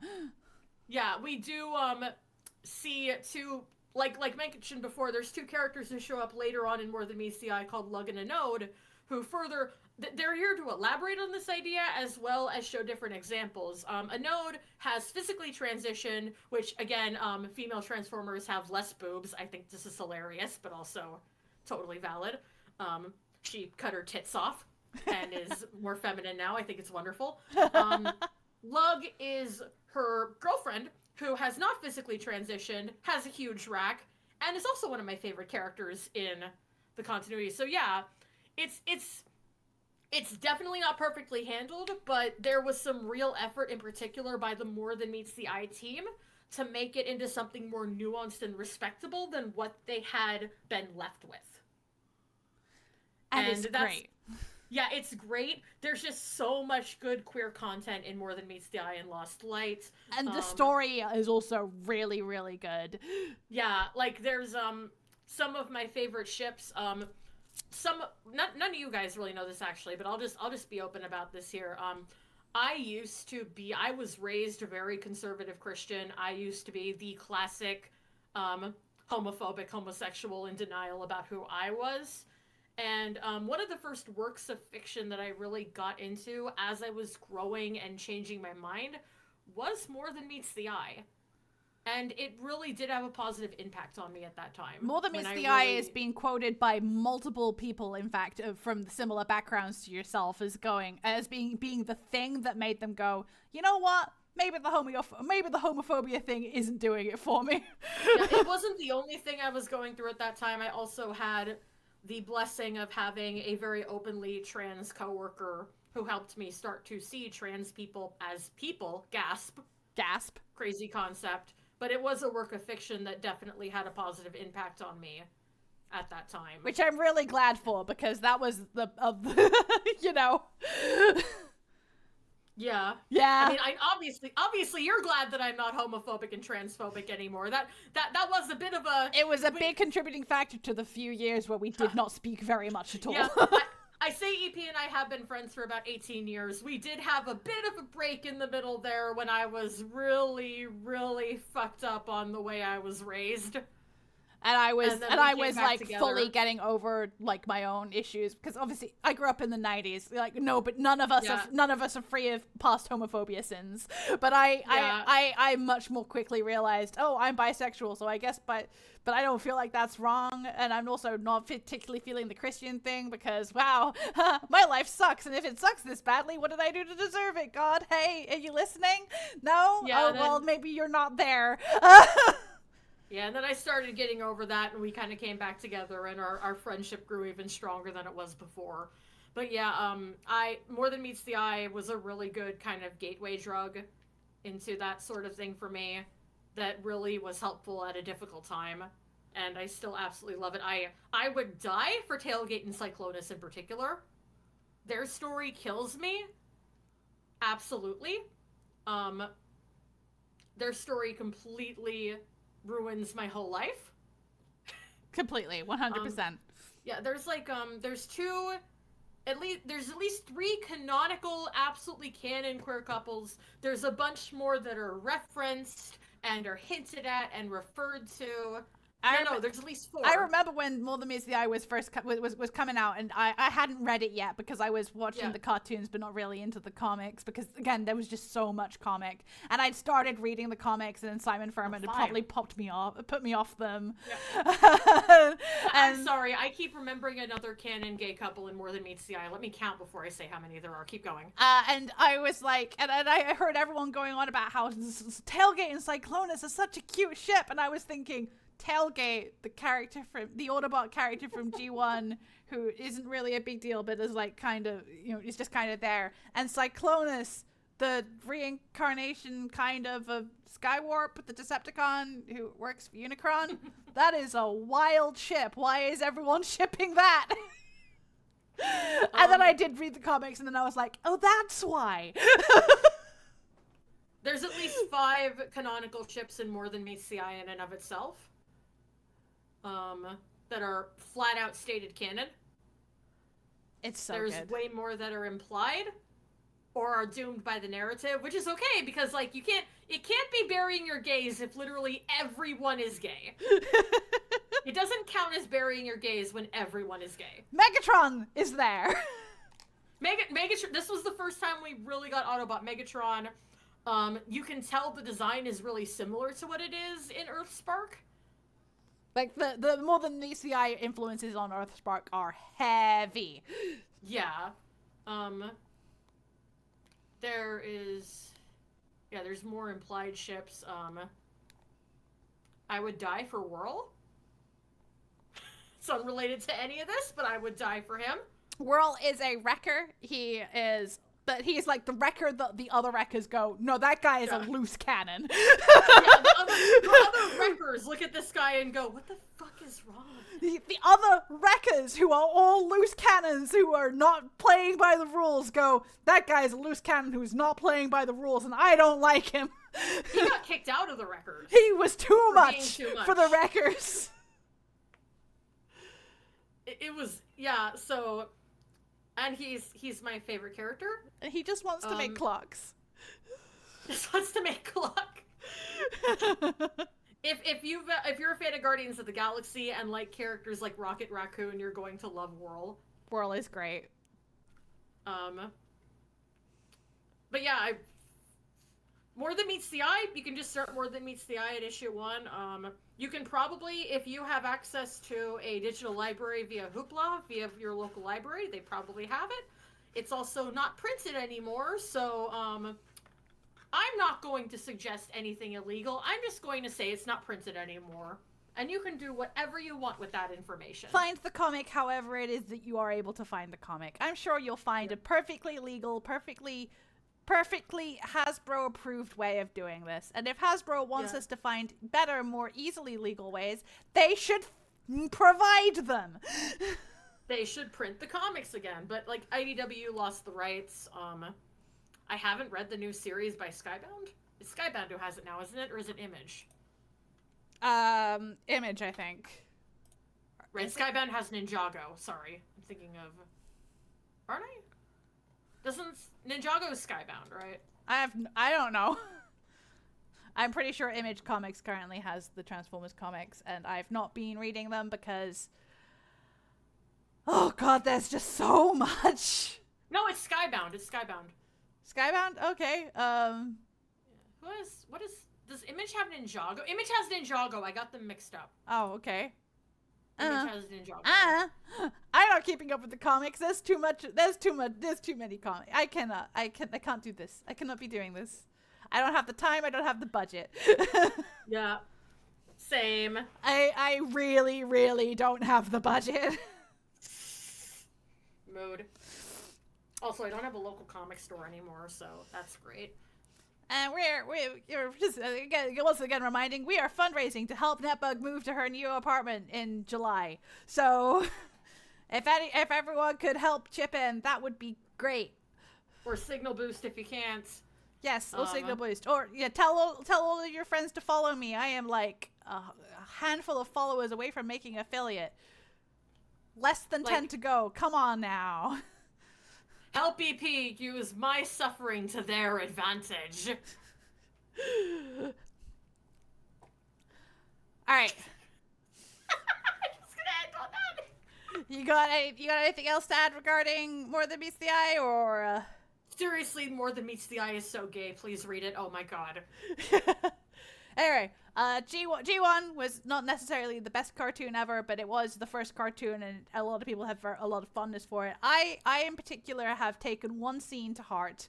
One scene of G1 will forever be the most iconic Transformers thing of all time for me, and it is something that I quote often, and especially frequently. Right now, in today's political climate, this quote has served me so well. You are either lying or you're stupid. I'm waiting for it to show in my head. I'm stupid. You There's are no either audio. lying or you are stupid. I'm stupid. I wasn't sure if it would be that or, finally, a booby trap that actually catches boobies. Oh, God.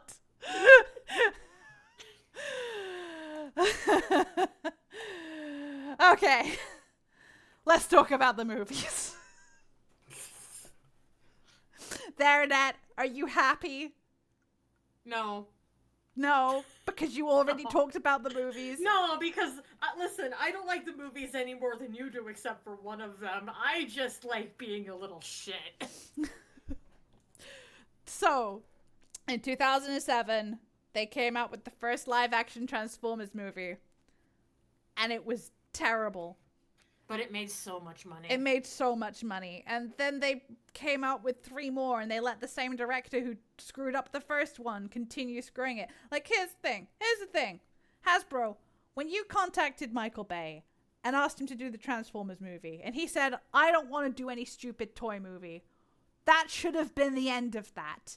Because if the director that you are trying to get to do your movie refers to your thing as stupid right out the gate without even looking into it, then why would you pursue that director? They clearly don't have any respect for you. Find a director who does respect you.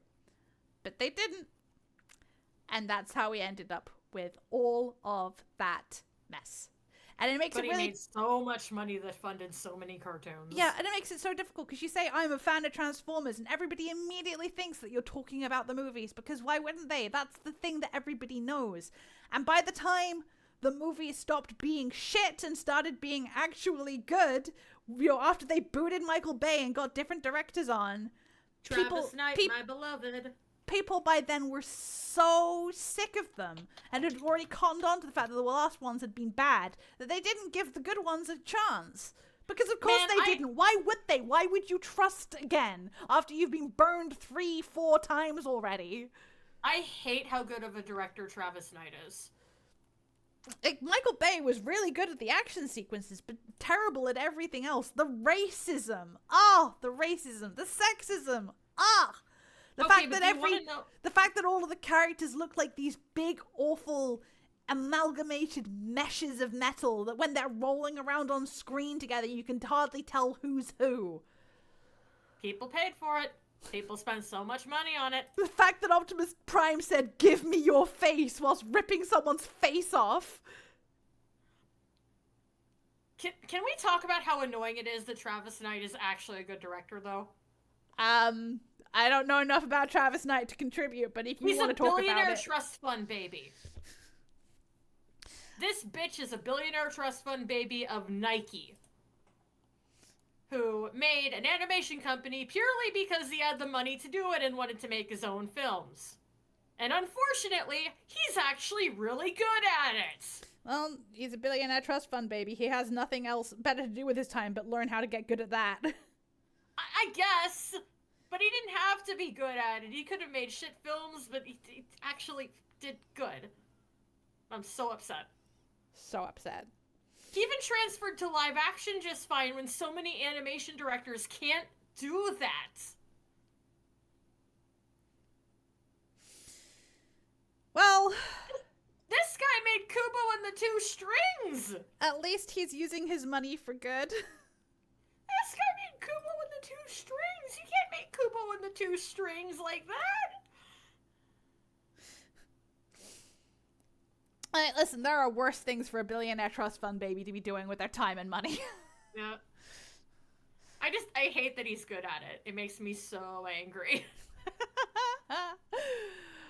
But yeah, so the first, 4? I think there were 4. I think the first 4 Transformers movies are all awful. Then Bumblebee happened, and that one was really quite good, actually. Like, not... And nobody saw it. Nobody saw it. And now it's sitting in the $5 DVD bargain bin at Walmart. That's how you know you failed. And then Rise of the Beasts happened, and it was okay, right? But I don't think the live action movies are ever going to recover, and I don't think that continuity is ever going to recover. And they are almost they're vaguely ignoring whilst not actively rebooting the previous movies, and I feel like Transformers 1 apparently was really very good, and we need to watch it at some point. And nobody went to go see it. I mean I thought it had a pretty good reception. I don't know. Hold on, what was the box office on that? Yeah, but the promotional material for Transformers 1 was bloody awful, though. It grossed 1.294 million. Is that good? What was the budget? That's really bad. Oh, that's incredible. The budget was 147 at the highest estimate. Ooh. That is... Well, like I said, the promotional material was god bloody awful, so no wonder. Look at me, shocked and horrified. I'm Bumblebee, but you can call me Badassatron. This joke is gonna repeat in every trailer. I'm so funny. Yeah, apparently there was Aluminum Kitty saying, was Transformers 1 the movie where literally all the marketing was one Twitter fan? All the positive marketing, the word of mouth that managed to get anybody to see it was this one guy on Twitter who would not shut up about how much they loved the movie, and that got more people to see it than the actual trailers did. Because the trailers were so bad. The trailers were awful. And again, from anyone who's actually seen it, I've heard nothing but good things, but there's a reason I've not watched it yet, and that's because I looked at the trailer and went, ew. Yeah, I didn't get a chance to go see it. And I believe people when they say that it's actually good, because I'm aware that marketing can just be drastically awful, right? Yeah. But at the same time, that now means that I have to, because I didn't go to see it in theaters, I now have to find the time for it. And the effort and we have to coordinate with each other. That's But yeah, it did so badly that Hasbro, after it officially announced they're no longer co-financing film adaptations. Period. Oh. They got completely out of the business. It was the nail in the coffin. God. So yeah. Transformers is a great franchise with a lot of really good installations, some of which we have talked about today. We haven't talked about Beast Wars, because even though Beast Wars is iconic of its era, I can't watch it because the animation the animation was really, really good at the time, but the time was the 90s and it's CG. Bless it. And the writing is just, it's not that it's bad in the early episodes, it's that it is it's a 90s show. That's just prime. God. What I don't get is, for making a Transformers movie, why they didn't set their budget sights a little lower and appeal more to the niche audience the way that they know worked from the My Little Pony movie. I don't get why. They learned so much working with fandom and working on Friendship is Magic, and so little of it was transferred to understanding anything for Transformers. And I just don't understand that. Yeah. I guess they felt like that's lightning in a bottle. We can't repeat that. You could have. Take what you learned. Hasbro has thoroughly poisoned the well when it comes to the general public. And unfortunately, it seems like the movies are never going to recover. Right? At first they hired Michael Bay and they gave him all of the money to, make a lot of money initially, but then fuck over public opinion of the whole thing to a degree. MLP's box office was only 61 million, but the budget was TV special. But people went to go see it because I don't get it. Why do they try to appeal to everyone with the Transformers movies? But they could have learned from this. They could have learned. They had so much opportunity to learn from the Friendship is Magic fandom. I mean, you're saying that, again, Transformers 1, from everything I've heard, is really, really, really fucking good, and and because it is an origin story, in theory, it's a really good jumping on point for people. But because the marketing was so drastically awful, that's what I'm saying, though. Enough jumping off points. Just make something for the fans who exist. They exist. They do. If you stop trying to appeal to everybody and made smaller budget stuff that appeals to certain people, Hasbro just can't seem to stop shooting themselves in the foot. Have you seen what they've done with Dungeons and Dragons? Yeah, honestly, though, mainstream media has this issue these days anyway. In this essay, I'm going to start talking about Glitch Productions and how they're the only ones making good animated content right now. Okay, I'll shut up. So, yeah. Oh, yeah, while you were gone, I sold everyone on the Gaslight District. So yeah, Transformers is great. You should all go watch at least one. Pick a Transformers show that I've talked about today and go watch it. You've probably gotten enough information from from this little rant session to know which one is most likely to appeal to you. if my recommendation is, if you're going to watch any Transformers series and it's going to be the only one that you do watch Transformers Prime. Rescue Bots Academy. Oh yeah, Prime. Sure, yeah. That If makes you're sense. if you're wanting something a little bit more lighthearted and a little bit easier, Rescue Bots and Rescue Bots Academy, in that order, because you want to watch Rescue Bots before you watch Rescue Bots Academy, so that you can appreciate the older characters who almost do nothing. You know, Heatwave just needs a drink. Heatwave needs a long, cold drink. And if you're wanting something more cartoony, Transformers Animated is there. And if you're wanting to, the new stuff that's the current jumping on point, that doesn't have a lot of baggage because so many of the characters are brand new, Earthspark is the one for you. That is my recommendation. And More Than Meets the Eye if you're fine with reading and just want it to be really gay. Yes, More Than Meets the Eye if you want the gay. Alright. That is the Transformers rant session. Thank you all for coming. 3.5 hours of autistic info dumping. Whee! Oh, my monster's starting to wear off. Let's find someone to raid. Can I raid from over here for you? Can I do that? Am I able to? Don't know that you can. I don't. It would be really nice. I don't think I can. It would be really cool if I could do that. It's kind of lame that I can't. All of my followed channels are offline. You should really follow more Minecraft YouTube. Let me see who's around.